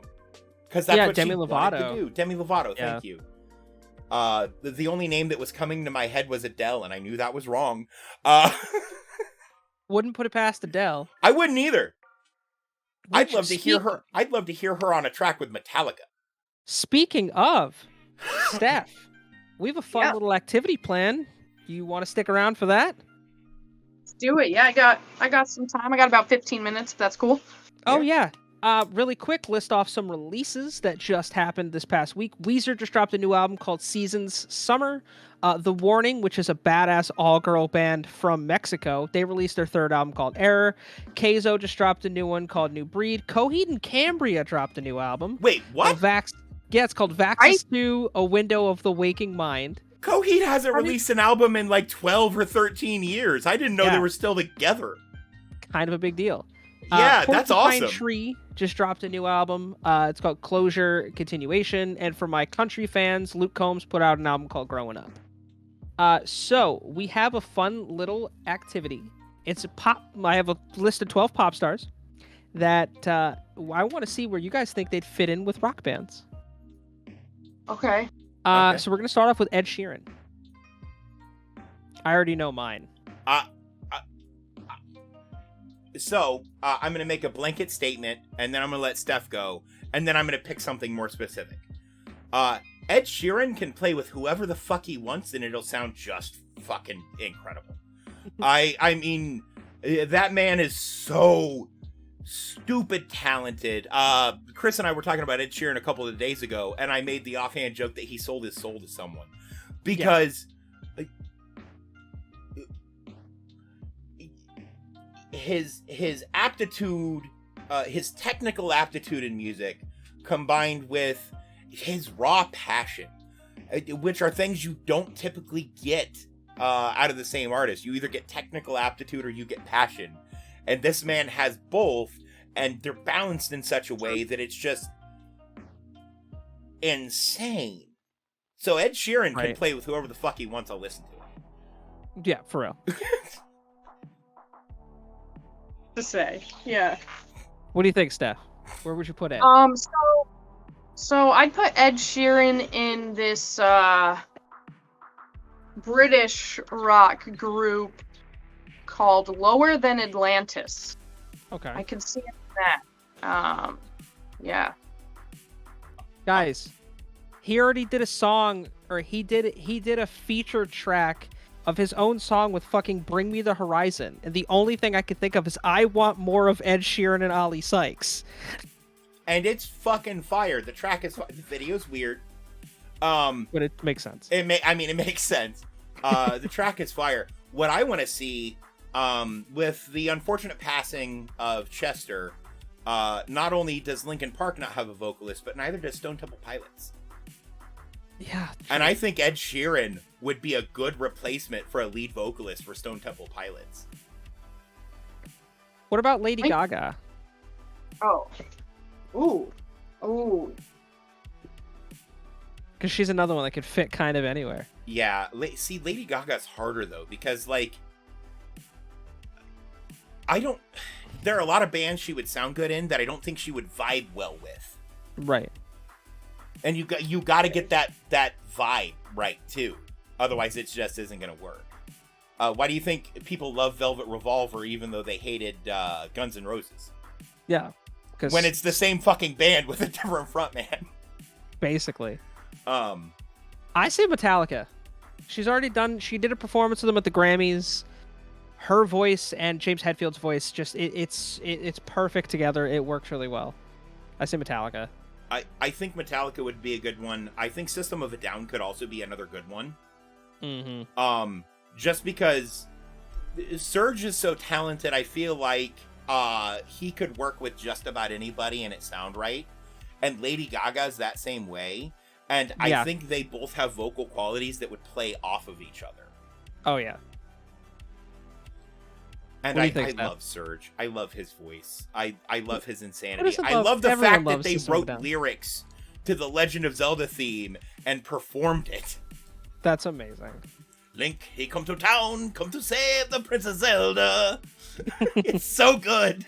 It's so good. Fun. What do you think? Where would you put Lady Gaga, Steph?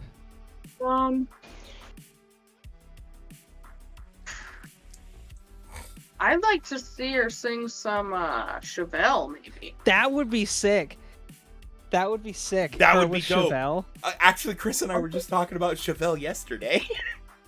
I got a tougher one for you guys. Where would you put Post Malone?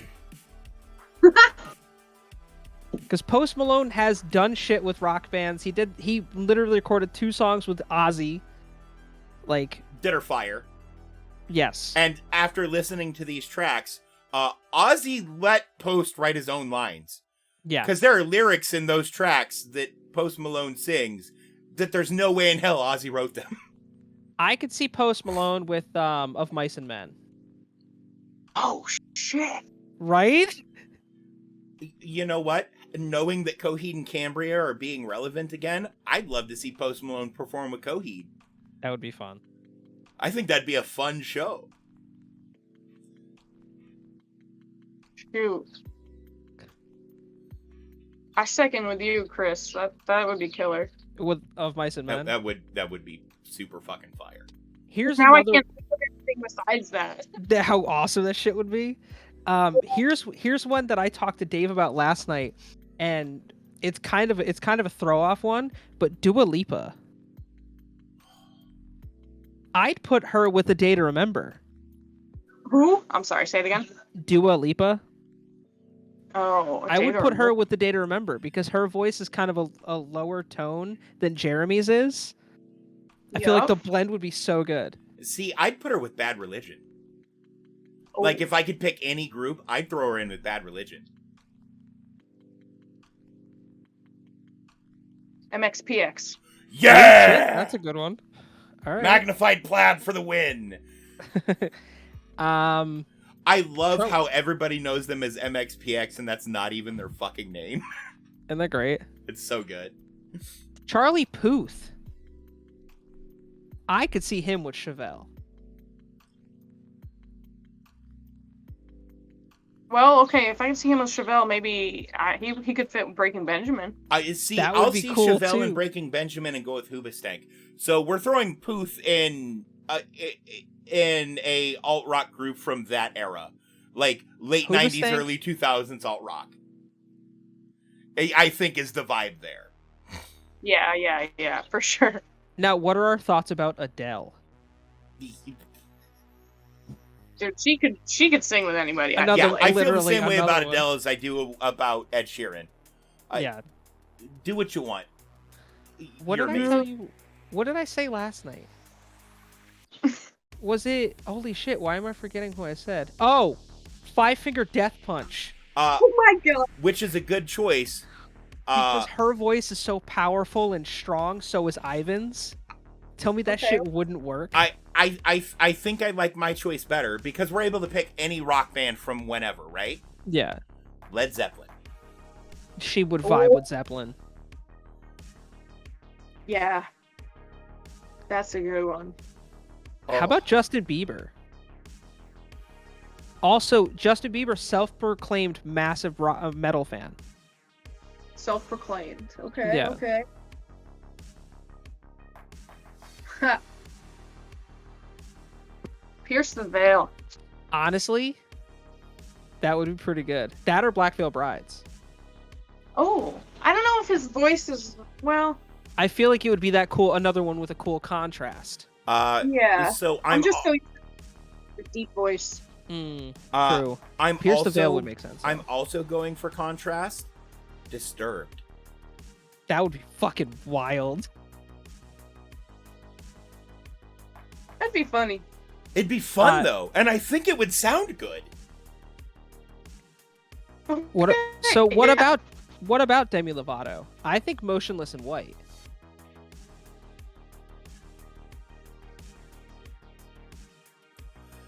That's like, if I'm gonna put her somewhere, I would think Motionless in White. See, I'm gonna go old school again and say The Doors. Oh yeah, that would make sense. Ooh. Ooh. Dang. I don't know. I love The Doors, by the way. Okay. Oh yeah, Oh, Doors are The Doors classic. are one of my go-tos when I do karaoke. Just because he's like their vocals are also in a register that I can sing pretty easily. Because there Yeah. aren't a lot of like solid baritones in rock music. Yeah. They tend to be tenors or basses. Yeah. I don't know why. I'm thinking Jimi Hendrix. That would. Oh, Yo. Demi and Jimmy would be fun. Okay. Yeah. Okay. I didn't think of anyone just like until now for this next one, but Bruno Mars, Def Leppard. Oh. Like, tell me how awesome that would be. That would work. That would definitely work. Yeah. And Bruno's another one that, you know, it's so hard because he's just so fucking talented. AC.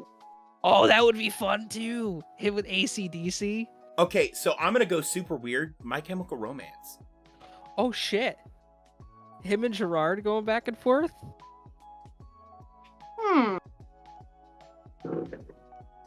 Interesting. And they both I love have that presence, right? Yeah.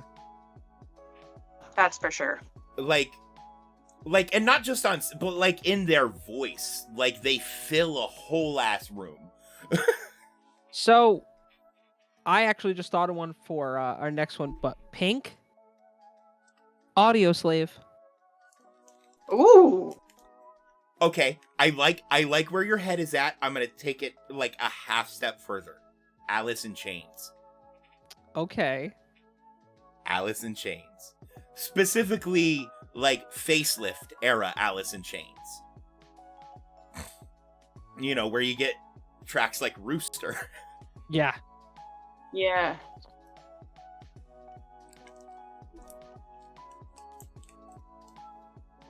Star fucking hipsters. I don't Okay. know. Y'all know. There is already a female in that band, but it might be cool to. I don't know. I could see Pink vibing out with some star fucking hipsters. Oh, yeah. What about Harry Styles? I actually picked one for this. And it's a What? band I've already mentioned today. Who? The Cranberries. Oh, okay. Okay. Yeah. What about the Police? Also would work with the Police. However, the Police is a pop group. Technically. Yeah, but I mean, they had some. But they're like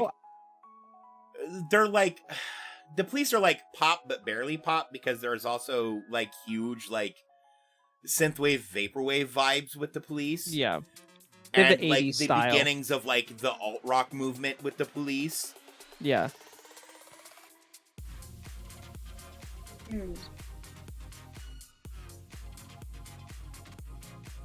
Or the Harry Ramones. Styles, boys like girls. Okay, I could see it. I could definitely see it. Last one, Taylor Swift. Haha. I actually have a lot of picks for this one.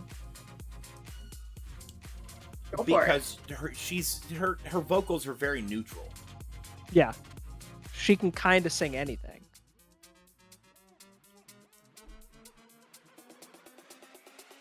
But I would, just for shits and gigs, because I feel like it would be fun, Taylor Swift with Ghost would be super crazy. So, God rest his soul, I would love to see Taylor perform with Lemmy from Motorhead. Oh shit. That would be crazy. Because, like, clean vocals to balance out the rough gritty that Lemmy did, I think could be an interesting dynamic for them. Yeah. And I've always liked that, like, two different vocal vibes thing. Like, I feel like that's one of the reasons Linkin Park was so big. Is It kind of did dicks. They had multiple vocalists that were doing just two different things. They Mhm. sounded totally different too. and it fucking works so well. It worked so well for them. Or honestly, Taylor Swift, make it the Taylor and Taylor show, put her in the Pretty Reckless. No, That'd be no. funny. I know who Taylor Swift needs to perform with. Who? Stone Sour. Oh shit! That would be fun. Her and Corey? Well, and it's they can call it the Corey Taylor Swift experiment. Yeah. Who would we put with the Foo Fighters? I guess is my final question before we let you go. We don't want to take all your time. Shoot. Who would you put with the Foo Fighters? So initially, when you said Lady Gaga, I was like, she could go with the Foo. Oh fuck, that would be fucking sick. Yeah. But I'm gonna say something upsetting and controversial. What? Britney Spears. You know what? Honestly, Dude. it would be. Because like think of the song Toxic and the vibe on Toxic. could you? Hell yeah. I fuck with the idea. Actually, I like that better, yeah. that is awesome. Well, Steph, Oh, we don't want to take up all your time. Thank you so much for coming and hanging out with us. Thank you. This was fun. Where can we find your music? You can find Victim or Victor on all streaming services. We're on iTunes, we're on Napster, we're on Spotify, we're on Amazon, we're on YouTube. We do have a website, victimorvictormusic.com, but our songs are all over the internet. Look up Different Souls. That's our most recent, and we'll be coming out with new stuff by the end what's of your this year. website? victimorvictormusic.com. Yes, actually, it might be Victim or Victor Band. I'm the worst. Let's see. Well, let me know, Music- and I'll make sure there's a link people can click. Oh yeah, and we'll post everything in the Discord. Steph is in the Discord. Hopefully she, wants to come hang out with us every once in a while. Yeah, I'm down. Maybe Maybe get you if we some can find time for her to have time, maybe we could get her to join us for a community game night, and we'll try to focus on music themed games. Like maybe we'll do some robot rap battles. Oh shit, that'd be fun. Which is it's a Jackbox game. It's all about writing lyrics to diss your opponent. Oh, it's so great. It's so so much great. fun. Yeah, I'm down for sure. Fuck yeah. Well, I think that's thank you again so much. We'll talk to you soon. right. Bye. Bye. Oh, we love Steph. Steph's awesome. All right, well, that was fun. I'm glad we actually got her on. Dave, do we have video game news? Yes, let me pull up my notes because I forgot that was a thing that I had to do on this show. Do that. Let me run to the bathroom really quick, entertain these fine folks with some video game news. So Multiverses isn't out yet, but I want to talk a little bit about Multiverses. Let me throw this up to just my face real quick.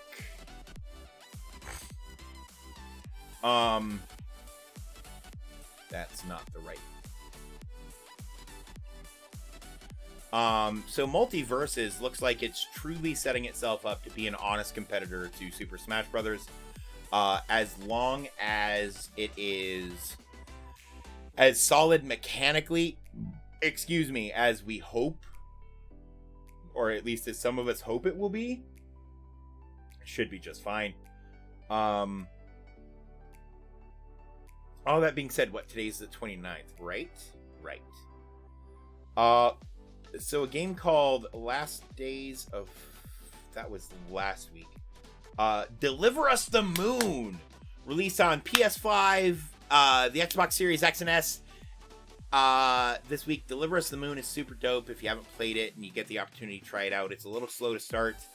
I played it on my Twitch channel like a year ago. And it's one of the few games that made me actively cry on stream. It's just written so well, but it is a little hard to get into to begin with. A game called Narca Blade Point, released on the Xbox Series X and S on the 23rd. It came out August 12th, 2021 for the PC. It's a multiplayer experience, it's a multiplayer game, and it's like parkour and sword fighting, which is pretty fucking dope in my opinion. It's one that I'm probably gonna have to check out soon. Sonic Origins came out. It's a 1 or 2 player game developed and published by Sega. Obviously, it's a Sonic the fucking Hedgehog game. Ugh, I love Sonic. I grew up with Sonic. The Sonic movies are dope. The Sonic movies are dope. You're back. Okay, let me transition back to PS. I've actually been avoiding looking at anything for Sonic Origins as far as like story and gameplay and stuff like that because I want to fucking play it. Like I speedrun the original Sonic the Hedgehog. I can complete the entire game in under an hour. That's crazy. I'm nowhere near like world record times. But right. I'm very firm. Like if I were to submit a time, I would be ranked around number 40 in the world for fastest time. That's nuts. But the games, like that was my introduction, my first real introduction to platformers. Because we had the Atari, and then we got a Sega Genesis, and like I had played some Mario and stuff at friends' houses. But Sonic was really where I was at for platformers for a long time. And then we got an NES, and I played Super Mario Brothers 1 through 3 and the Lost Levels, and I fell in love with that. They're very different kinds of platformers. But I'm super excited to see Sonic Origins because it's, from what I've seen, it's a blend of like new shit and like just nostalgia boner shit. And right. I'm about that. I'm super fucking excited. Dude, same. I saw a little bit of a clip of it the other day, and I was like, fuck yeah, I'm in for some new Sonic. Right? And it's hitting at the right time, because obviously the movies are gaining the popularity, and let's just make more games. Oh yeah, and as long as the gameplay is solid, I think it's gonna be a win. We have released on June 24th for the Xbox Series X and S, PlayStation 4, Xbox One, Switch, and PC. AI, the Somnium Files Nirvana Initiative. If that name were any more of a mouthful, I would have choked on it. It's an adventure game. It's rated mature. I have no idea what the fuck it's actually about. I couldn't find any information on this game. It came out the 24th. But with a name like that, and with the cover art, I'm definitely going to be looking into it. Then we have the Capcom Fighting Collection, released for PS4, Xbox One, Switch, and PC on the 24th also, rated T for teen. It's Capcom bros kicking the shit out of each other. So we have, Mega Man, and I think Street Fighter is Capcom. Yes, Street Fighter is the Capcom franchise. And a lot of... If you like Street Fighter and if you like Capcom characters, this is probably a game for you. I love Street Fighter. The Capcom fighting games have always played like Street Fighter games. They always include Street Fighter characters. And they're just... If you like that style of fighting game, they're a lot of fun. Fire Emblem 3 Hopes released for the Switch on the 24th. It's Fire Emblem Warriors 3 Hopes, excuse me. Released on the Switch. It's a Fire Emblem game. You're either into Fire Emblem or you're not. And if you're into Fire Emblem, you already know this game is out. And if you're not into Fire Emblem, there are so many of them you probably don't care at this point. Kind of like the Persona series. Disgaea 6 Complete released for the PS5, PS4, and PC on the 28th. Disgaea is another one of those series that's kind of been around forever. It's a RPG series. And by all accounts, the Disgaea series as a whole is super solid if you're into Japanese-style RPGs. Not necessarily JRPG. I don't know that Disgaea 6 plays like a JRPG. But it is the animation style is very anime in its appearance. If you're into RPGs and you get a chance, maybe check it out. Could be a thing you're into. DNF Duel released on PS5, PS4, and PC on the 28th. It's another fighting game published by Nexon, developed by Iding Arc System Works. It's another fighting game. Like, there isn't a whole lot more to say about it. If you like fighting games, it may be a thing you're super into, or it may not. Who fucking knows?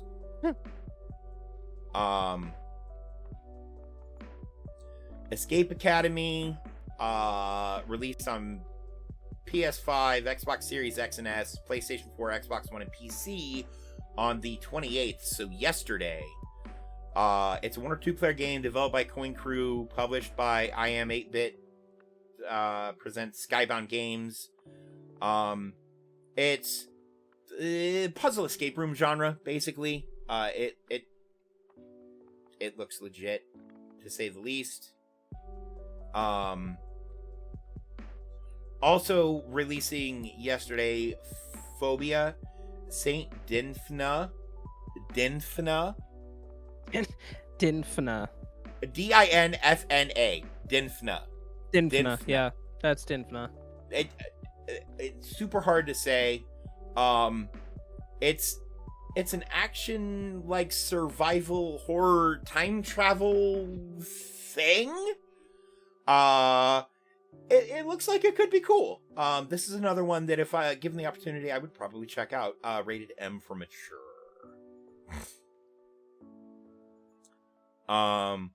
Also releasing yesterday, we have Little Noah Scion of Paradise for the PS4, the Switch, and the PC. It's an action game. Other than that, I couldn't really find anything about this one. Again, it's very, like, anime styled. But it looks cute. It looks like it could be fun. It's rated E10+. Also releasing yesterday for PS5, Xbox Series X and S, PlayStation 4, Xbox One, and PC, So they left Switch off of this. MX vs. ATV Legends. Oh shit. Developed by Rainbow Studios, published by THQ Nordic. The MX vs. ATV games have always been pretty fucking solid. Yeah. Oh yeah, they're classic. I played the hell out of I have played this what is franchise the MX versus intermittently since like ATV the Xbox Supercross? era. It also looks like they've included dune buggies or sand rails in this based on the cover art. But again, not one that I actually know a super whole lot about. Yeah. I will say I know that they've been trying to look for a direction since they did the MX versus ATV Supercross games. I think they put out another one prior to this that didn't get that great of like reviews, but I think that they're really trying to hone in because they're not the only player in town now for motocross games. Right. But for a long time they were. Yeah, because I think THQ is the one that's releasing the Monster Energy Supercross, the official games. I think it's THQ. Yeah, I think you're right. But yeah, but I'm excited to see more from the franchise. It's never, it's not a franchise that I ever invested like a lot into as far as like time or gameplay hours or any of that. But yeah. it's a franchise that I have always enjoyed playing whenever I've picked it up. Yep. Also, and this is exciting news for people who decided to get a Switch in lieu of any other console because you wanted something portable that you could also play on your TV, like, which is huge. Portal Companion Collection released yesterday. Portal 1 and 2 are now on Switch. Oh shit. Which That's is super awesome. fucking dope. Also, to my knowledge, this is the first instance of Valve releasing one of their games on a Nintendo platform. Yeah, because I don't think any of them I don't think any on... of Valve's other games that like they developed and published have ever been on a Nintendo platform. If I'm wrong, let me know in Discord. But I can't think of any others. But this is super exciting for me because it opens up a lot of opportunities, especially since there's, you know what? We'll talk about that in a minute. Remind me in a minute that we need to talk about the potential behind Valve and Nintendo potentially having some sort of work together. I also have a fun thing that I had a friend sent me like a day or two ago. A game called Rogue Book released on Stadia. It was released on everything else previously. Do we give a fuck about Stadia releases, really? Like, I don't think so. Do people not anymore. Use Stadia? Not anymore. I don't think. I don't think they ever really did. Like, I think the only people who use Stadia were people who were sponsored to use Stadia to review it. And, like, of the people I've talked to and seen, like, if you know anybody who has had a good experience with Stadia, let me know. Because all I've heard are bad things. That's just the way it is. And then, spoiler for next week, we're going to be talking about Cuphead, Monster Hunter, That's right. F122, Match Point Tennis, and those are kind of some spoilers for next week. I have thoughts on F122 that we could talk about next week. But circling back, okay, so Nintendo, as part of their Switch patents, released a patent using the Switch as a virtual reality device. Yeah. The Switch, I don't think is powerful enough to actually do that, but them securing that patent and all of the rumors surrounding them getting ready to release a new device, I'm willing to bet that it's going to be, at least in some form or fashion, a VR-capable device. With Valve releasing a game on Switch, there's a chance that Nintendo is working with Valve. Not only to potentially have VR games in their library at launch, but also potentially on their hardware. Right. And hardware it makes optimizations. Sense. Because Valve has the Index. Yeah. And aren't they in the process of developing a new VR headset too? Yes. Yeah. Rumored. They also recently released the Steam Deck, which is a Yeah. direct competitor to the Switch in a weird way, but not in a way that threatens Nintendo. So I Right. don't think there's conflict of interest there. And Valve's focus on a VR ecosystem, Valve likes to sit at the very front end of what's coming next for gaming. Yep. With Half-Life and Half-Life 2 specifically, the physics engine in Half-Life 2, when it released, was the most complex and true-to-life physics engine that we had really seen in a game. Especially in a AAA title. They absorbed another smaller studio that was working on a game, and then they turned that into the Portal series, which, again, did things in games that were previously thought impossible, and a lot of that is because of hardware limitations. But there's Valve as a company is a futurist when it comes to the gaming market. And I potentially see... Do I think this is actually going to happen? Probably not. But I see an alliance between Valve and Nintendo being an insane thing. And honestly, it wouldn't surprise me, now that they're optimizing things for the Steam Deck, if Steam Deck titles weren't going to be made available on whatever Nintendo's next console is, and just being able to have Steam on your Nintendo console device, because that is a team up that makes a lot of sense from a lot of different angles. Because it makes life easier for developers who want to release things on Switch. If you make your game Steam Deck compatible and it just works on Nintendo's new console, makes a lot of sense. From a marketing perspective, Nintendo getting a cut of the store for anything purchased on the Nintendo version of Steam, whatever it ends up being. Like, I see there being a lot of opportunity there. The sad thing is, I don't think they're actually going to go for it. I don't think, and I haven't heard rumors or anything. This is all purely speculative on my part. But I think it would be an amazing business decision for Nintendo and Valve to team up, because they're both very focused on maximizing their own profits in a way that is typically also pretty good for the consumer. Because Valve is about, like, when it comes to hardware, there's a reason I bought an Index. There is a reason I spent $1,000 on my VR headset when I could have spent like $300 or $400 instead. And that's because that's the top of the line on the market, and I figure if I'm going to jump into it, I'm just going to do it right.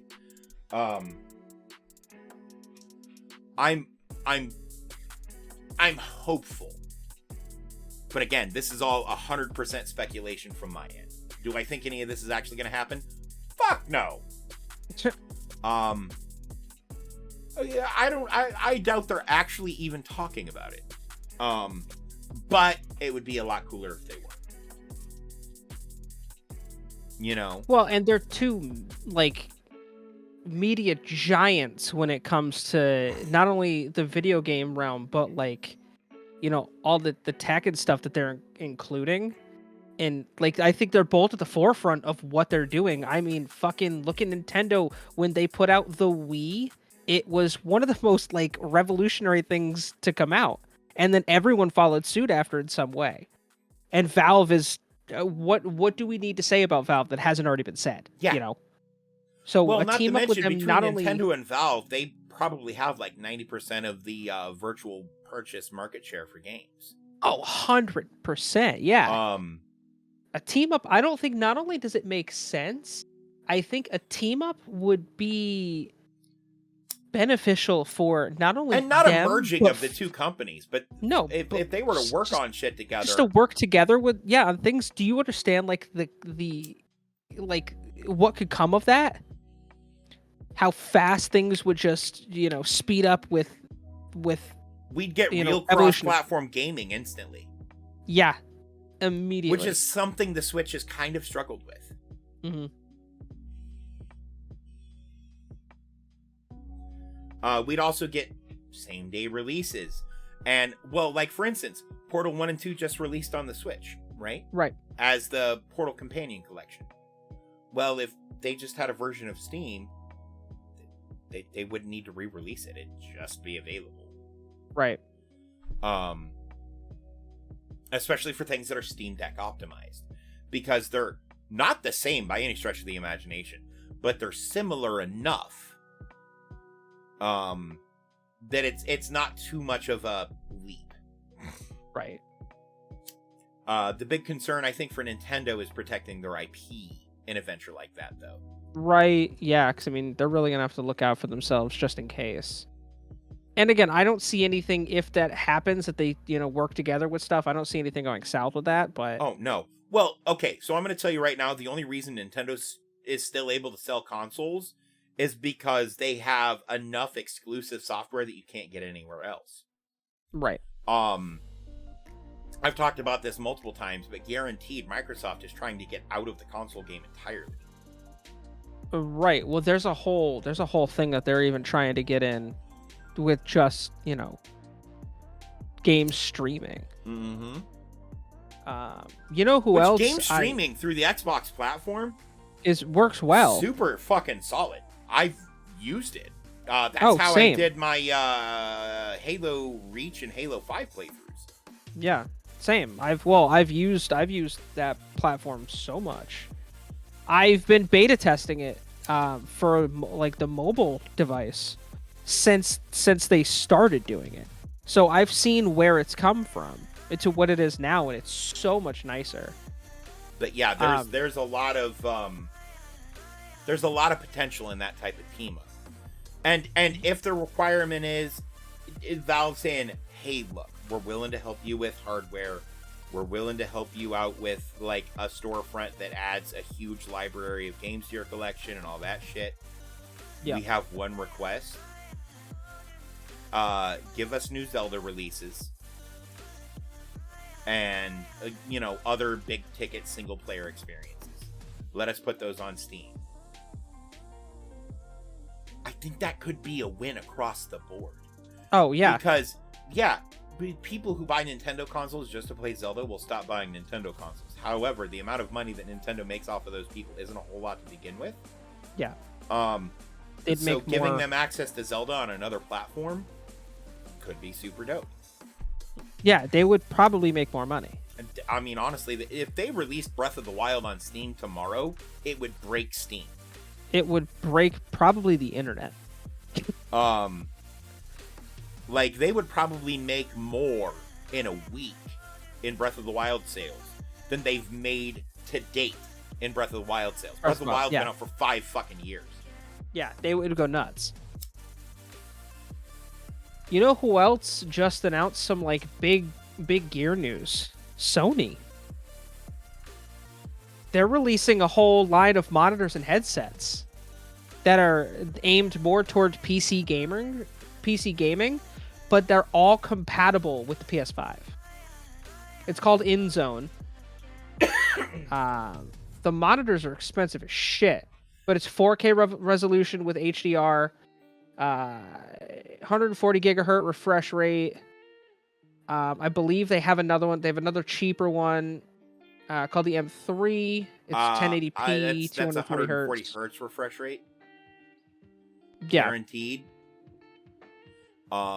We don't have the technology to have 140 gigahertz refresh rate. I said 144 hertz. It's 144 hertz. Yeah. I heard 140 gigahertz, and I'm like, No, 144 hertz. Somebody time traveled. Because 140 gigahertz is like 140,000 frames per second. Yeah. No, The human eye doesn't see like that. it does technically. Yeah. But your brain doesn't. Doesn't. They will launch a bunch of group of headsets, ranging from 99 to 300. The premium H9 is going to offer noise canceling, 360 spatial sound, and 32 hours of battery life, which is fucking crazy. Okay, so I'm gonna tell controversial, and I haven't looked at these yet.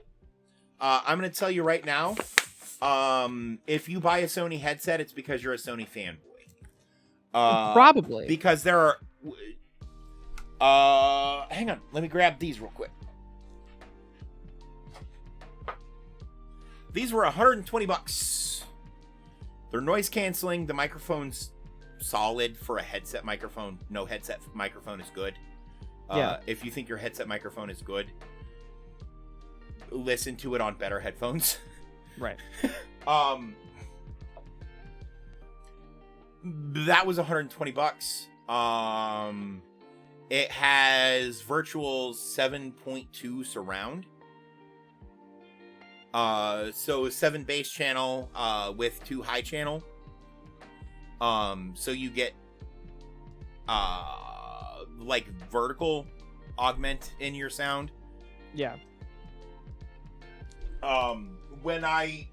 Those are the headphones I use when I need to actually listen to audio, and it's important that I hear things accurately. Right.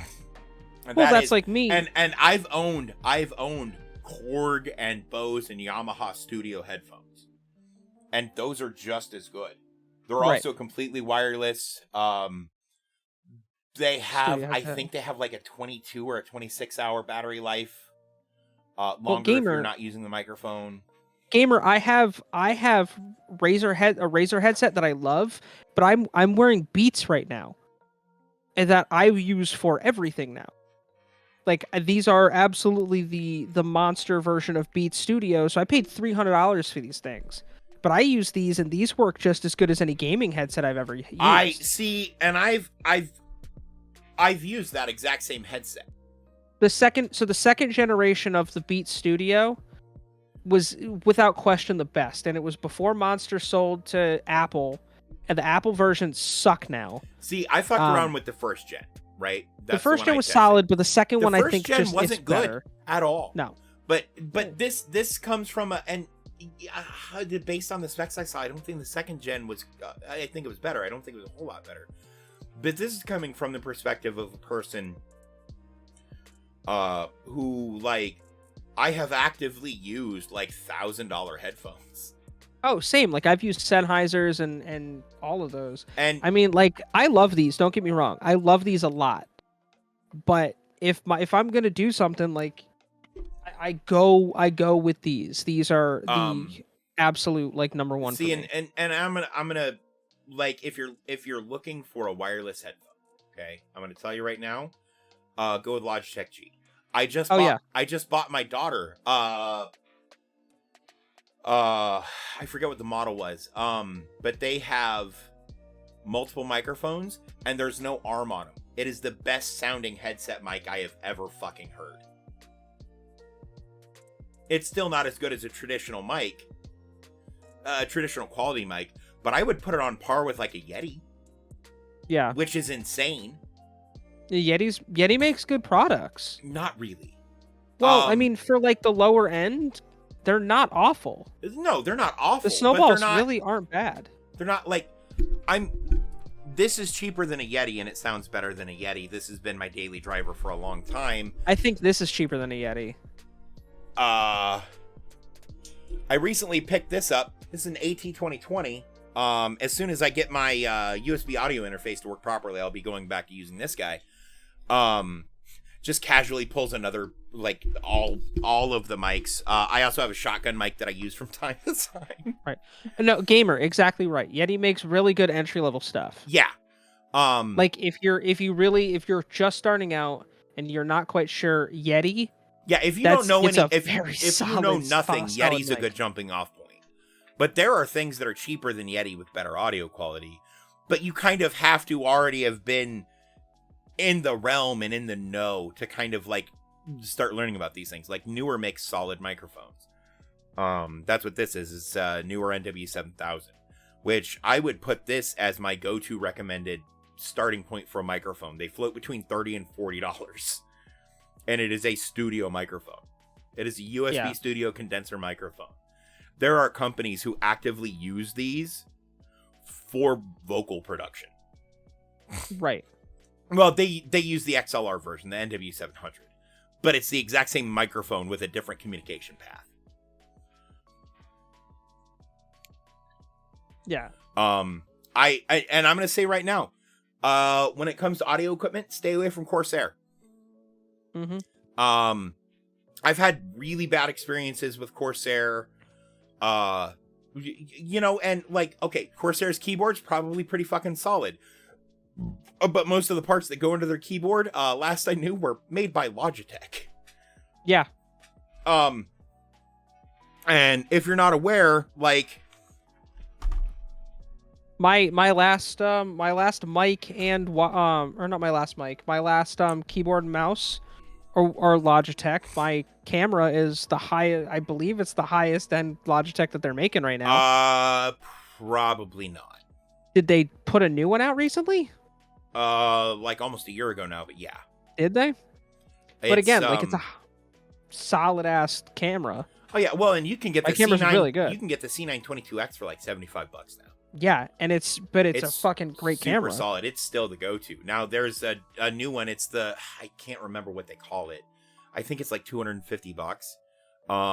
But if I remember right, it's capable of shooting in 4K 30. Right, and that's super reasonable. Right. At shooting at 4K 30, it's super reasonable, especially for people who need to set up, like, potentially set up multiple, like, multi-camera angle shots and are trying to shoot in 4K.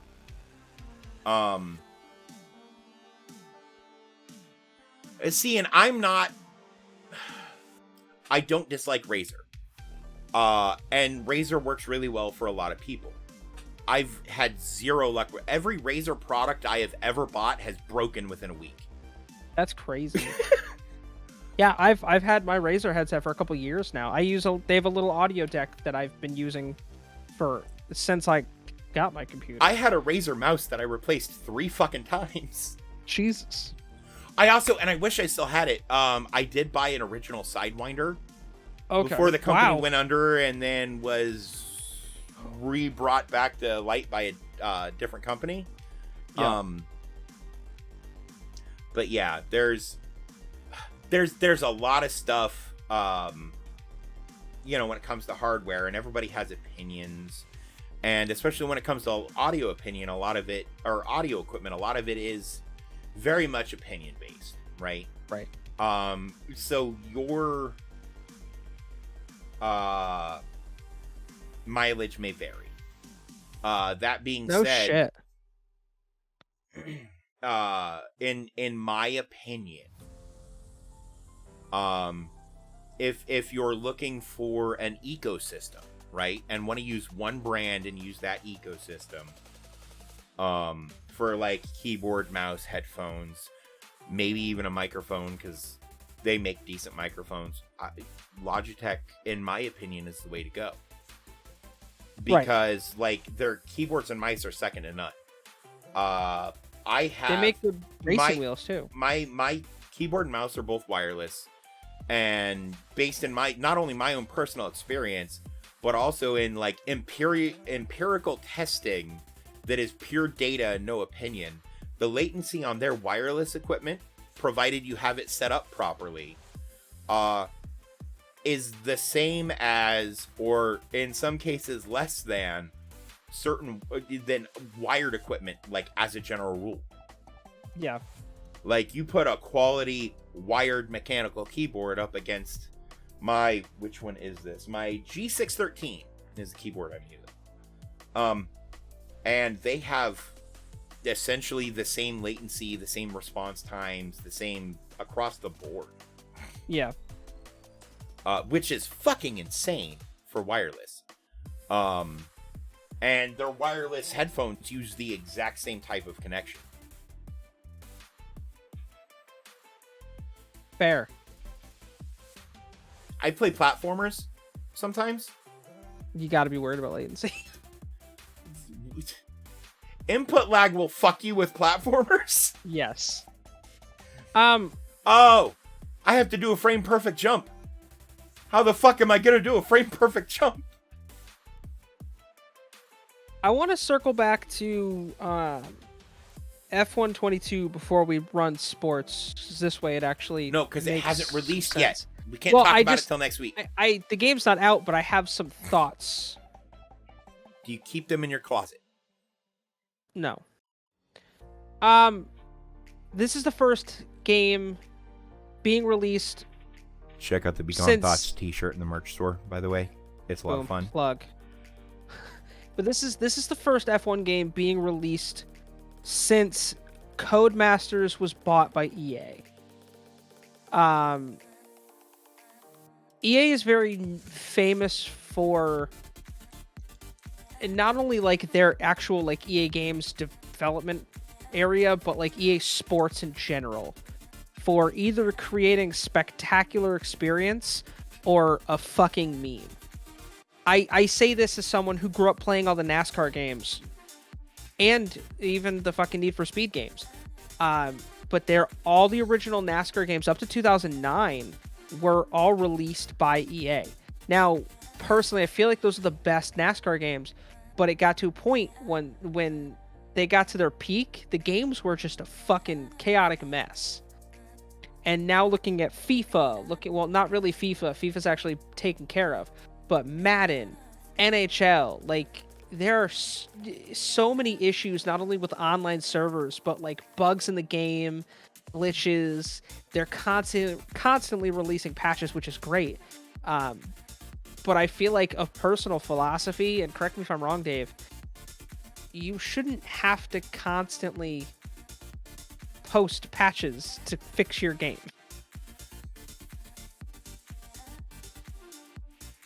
Like, you should be creating a product that's not super fucking broken right away. You know? It depends. But I feel like for a sports game or racing game, For a Unless sports it- game or racing game, especially when you've been essentially making the same game for decades, you should have that down. that's You shouldn't have to be kind of releasing a patches problem. all the time. Yeah. That being said, that's not true in all cases. For instance, a lot of games release in early access just because it's easier to find bugs that way. Because you get a larger test group. Yeah. But no, when it comes to EA, I feel like EA is lazy as fuck. And I'm sick of them. And I'm upset that they bought Maxis. And and they fucked up so much Star Wars stuff. And I will say, though, I am excited to see, because they have made an F1 game back in 2001. I am excited to see that they kept on, instead of just buying out Codemasters or whatever, they kept all the original like dev team for the F1 series from Codemasters. They brought them in-house.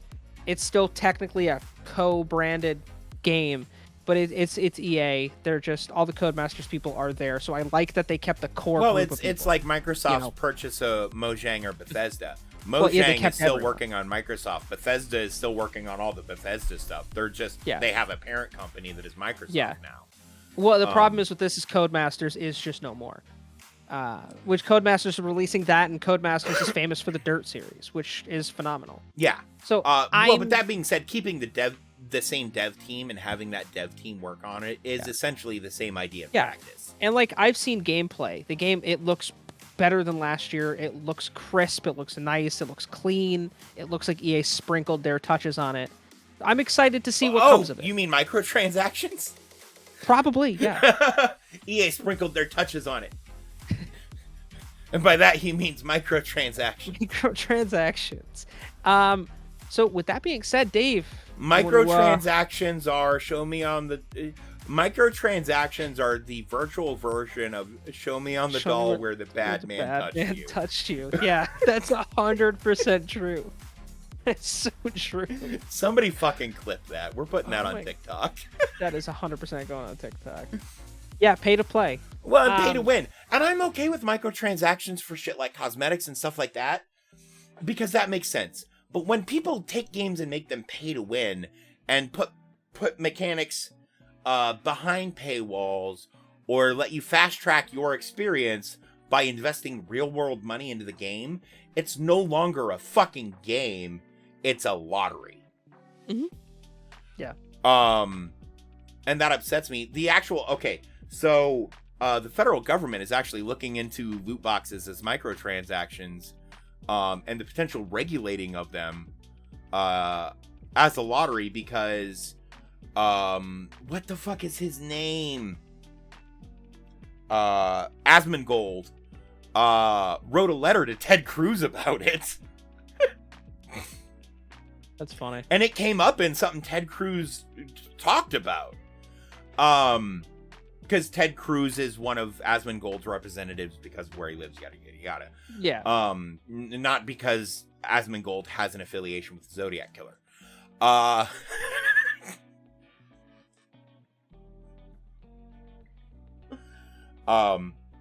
But so as much as I am 100%, if it's not something the government needs to deal with, they shouldn't deal with it sort of guy.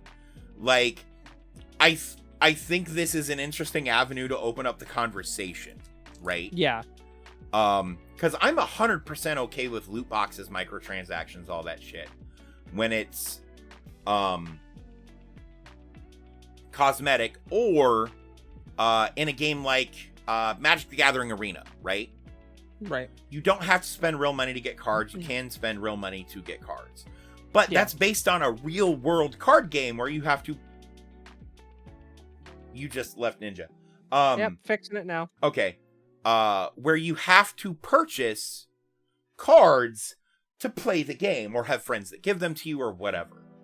The one thing that I wish they would include in Magic the Gathering Arena, and I'm using Arena as an example of like a good way to set up that type of microtransaction. I wish they would implement like trading and shit between your friends, but how they've kind of overcome that is they have different tiers of wild cards that you can turn into anything. Right? To kind of emulate that trading potential. And as a whole, I think it is for a system that them making money is based on microtransactions, which I have spent money on Magic the Gathering Arena. I haven't spent a lot, but I've spent some money on Magic the Gathering Arena. I think it is just a super solid example of how to do it tastefully. Right? Not just where EA, it's in your face, you know. Like I haven't spent a lot of fucking money. kill ya. Like all told, over the last 3 years, I've spent maybe $40 or $50 on Magic the Gathering Arena in 3 years. Right. But I have never felt like,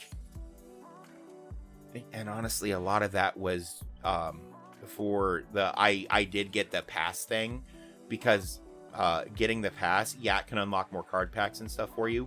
But that's the easiest way to unlock some of the rare cosmetics, like card sleeves and shit. So I did it primarily for cosmetics, because I'm that kind of guy. But no, I think that's a solid. I think that's a solid way to do that. And I've never felt that if I didn't spend money, I wouldn't be able to play and have fun. Now there are other problems with Magic the Gathering Arena, and that's 100% because of the player base and how Magic is played today. Right? And it has nothing to do with how the system is set up. My big problem with Arena is everybody plays the same 5 decks now, which is boring. But we can nerd out about that another time. Yeah. Actually, let me know if you guys are interested. I have a friend who is a professional, literally does it for a living and doesn't have another job, Magic the Gathering player. We could have him on and talk about like true competitive gaming at the it's my job level. That would be sick, actually. If you guys are interested in that, let us know. If you're interested in that, let me know, and I'll send him a message, see if he's willing to come on. Because him and I have kind of talked about maybe having him on, and this was years ago that we talked about it, but maybe having him on, like, my channel back when I was doing Power Up Pub to talk about it. But that never came full circle because his schedule and my schedule, yada, yada, yada.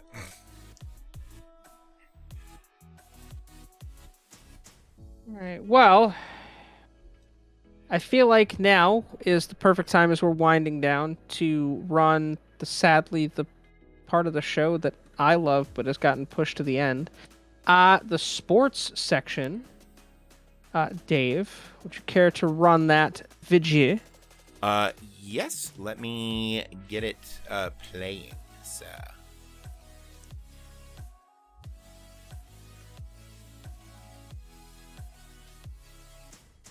The Colorado Avalanche are your 2022 Stanley Cup champions, beating the Tampa Bay Lightning 2-1, winning the whole series 4-2. Tampa scored early, and it looked like they were going to control the game, but Colorado came back and took over. This is Colorado's first cup in 21 years, with their last one coming in 2001.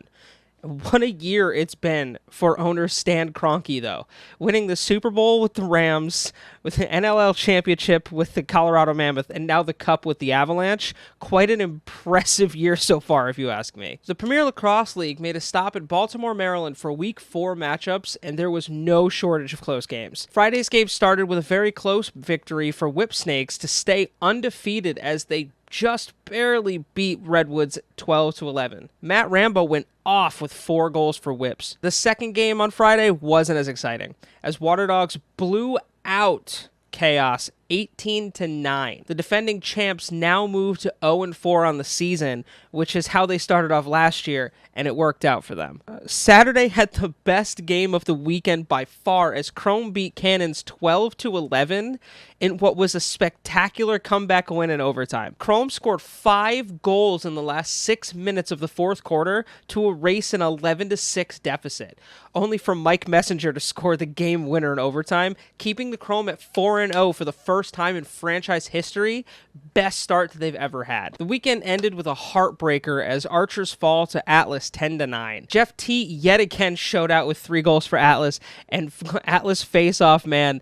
Trevor Baptiste was 19 for 22 in the face-off circle, showing why he's, without question, the best in the league. For Week 5, the league heads to Minneapolis, where Friday's matchups are Archers versus Redwoods, and Atlas will play Chrome. Saturday's games are Chaos facing Cannons, and Whipsnakes play Water Dogs.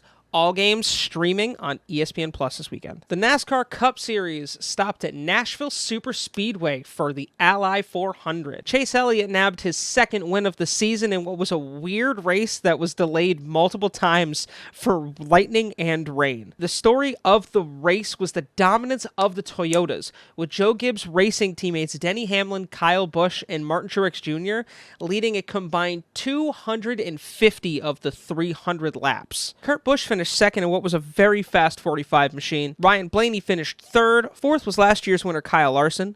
Fifth was Ross Chastain, who is continuing to be super dominant this season, and I fully believe is going to make a championship push. Sixth was Denny Hamlin, who led the most laps in this race. Seventh was this year's Daytona 500 winner and rookie Austin Cindric. Eighth was Christopher Bell, who had a very strong showing. Joey Logano finished ninth, and rounding out your top 10 was Kevin Harvick, who looked fantastic in this race. Chase Elliott is still your points leader after 17 races, holding a 30-point lead over Ross Chastain. Next up, NASCAR heads to Elkhart Lake, Wisconsin for the Quick Trip 250 presented by Jockey, Made in America at Road America. Coverage begins Sunday at 3 on USA. Tempers flared on Saturday as the SRX stopped at the famed South Boston Speedway for the second race of the season. Tony Stewart grabbed the win in what was a race full of beating and banging. Everyone from Paul Tracy to Michael Waltrip to Ernie Francis Jr., they were all involved in some sort of incident on track, and there was no love lost between everyone off track. Greg Biffle and Bobby Labonte round out your podium. The series heads to New England to race at the legendary Stafford Speedway this weekend, in which I will personally be attending. Coverage does begin on Saturday at 8 on CBS.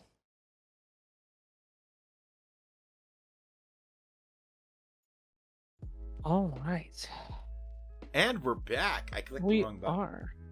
are. Another little sports news that broke right before the show. In the NHL world, the Minnesota Wild traded Kevin Fiala to the LA Kings for defenseman prospect Brock Faber and a first-round pick in this upcoming draft. That's kind of a big deal.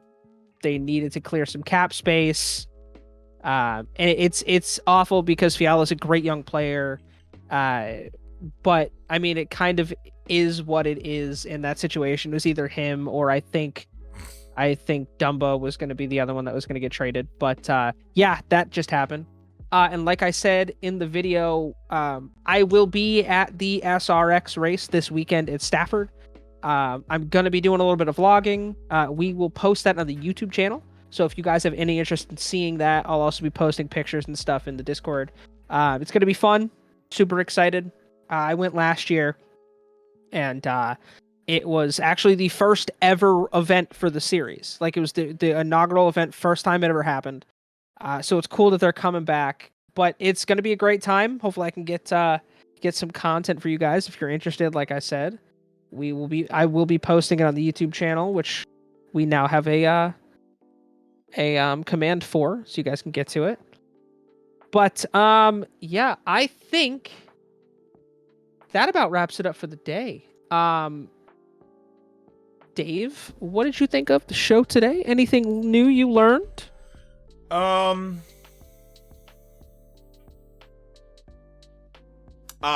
Steph's pretty cool. I didn't know she existed before today. Steph Like, in is any awesome. real tangible way, at least. So we've talked about getting her on a couple times. Yeah. And this is just the first time that it's worked out. Yeah. Because we wanted to talk about, like, badass women in music for a while. And Yeah. it's probably a conversation we're going to touch on again in the future. Oh, absolutely. Let's see, what else did I learn?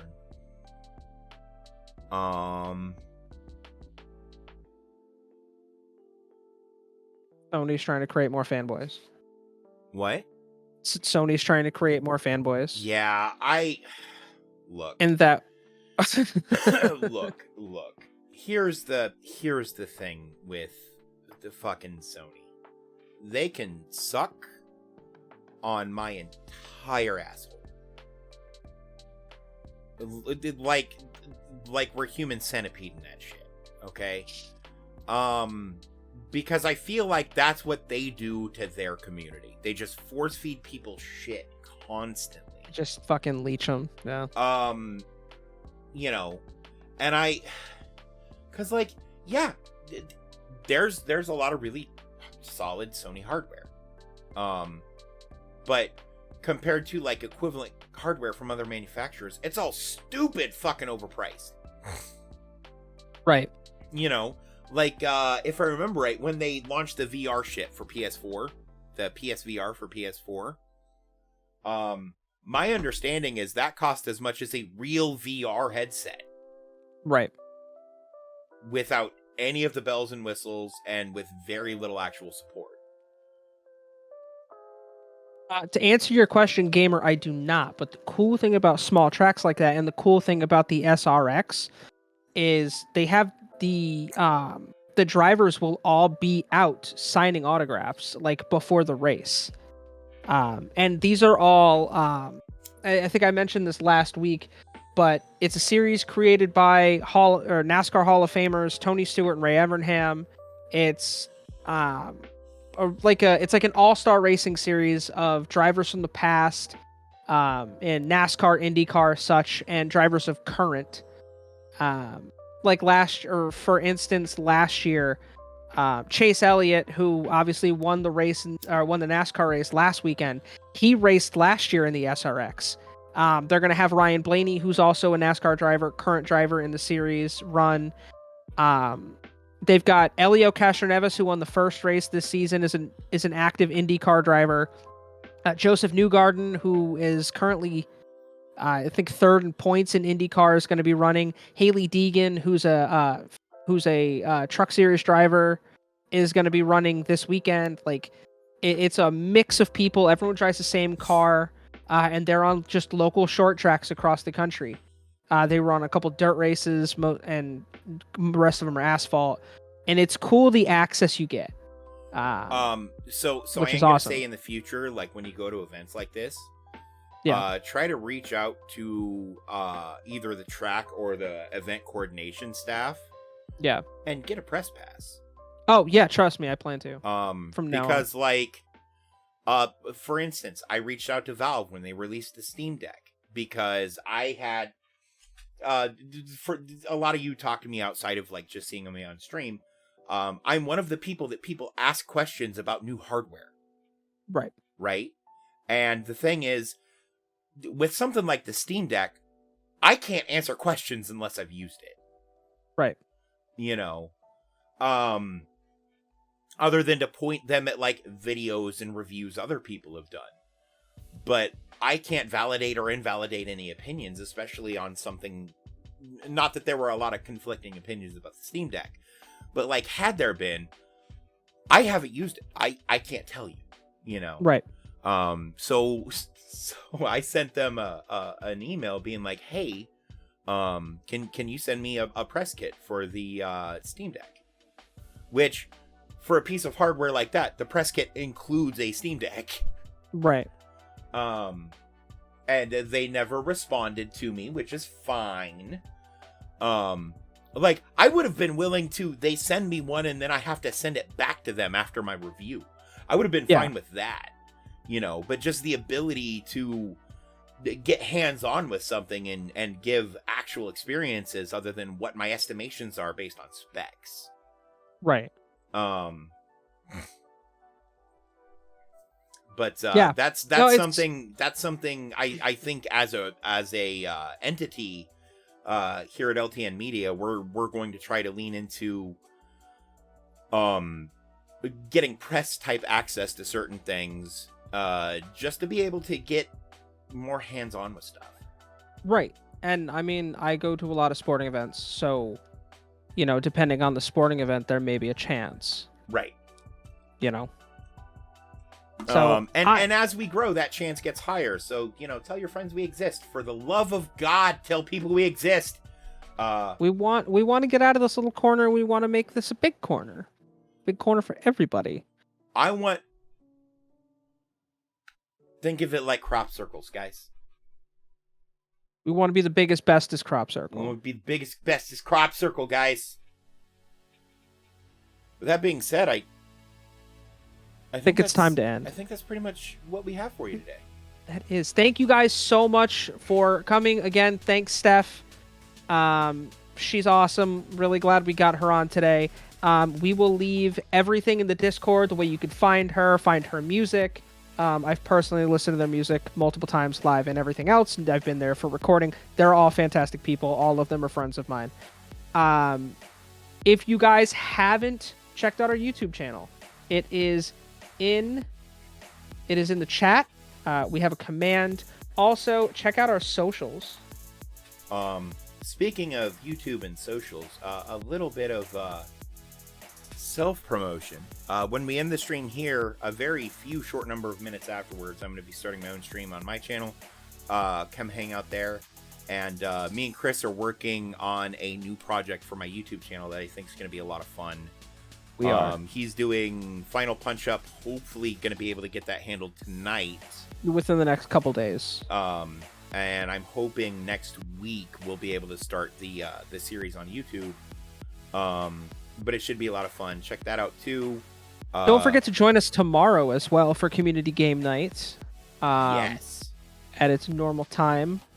We are 8:30. 8:30 p.m. Eastern. Normally, somewhere between there is when we usually start. Sometimes as late as 9. Yeah. And again, we didn't do a community game night last week. Us doing a community game night relies on the community. It relies on you guys. You know. So tomorrow we're gonna start sometime between 8 and 9 Eastern. We're probably gonna kick off with What the Dub. Yep. I won't be there until a little later because I work tomorrow. Working late as normal, so I will be around at some point, but I will not unfortunately be there for the start. But join everyone else. Make sure you ring that little bell. Absolutely. That way you'll know when we go live. Yes. And if you haven't followed already and you're enjoying what you're seeing, hit that follow button. And if you guys want to sub, we'd appreciate it. We but accept you don't that. have to. Even I if don't you don't have a day job and I'm out of drugs. Yeah, I'm about all out of beer, bro. So pay for our drugs and beer. Guys, until we see you again, we love you. We wouldn't be here if it wasn't for you. Keep it simple and stay weird.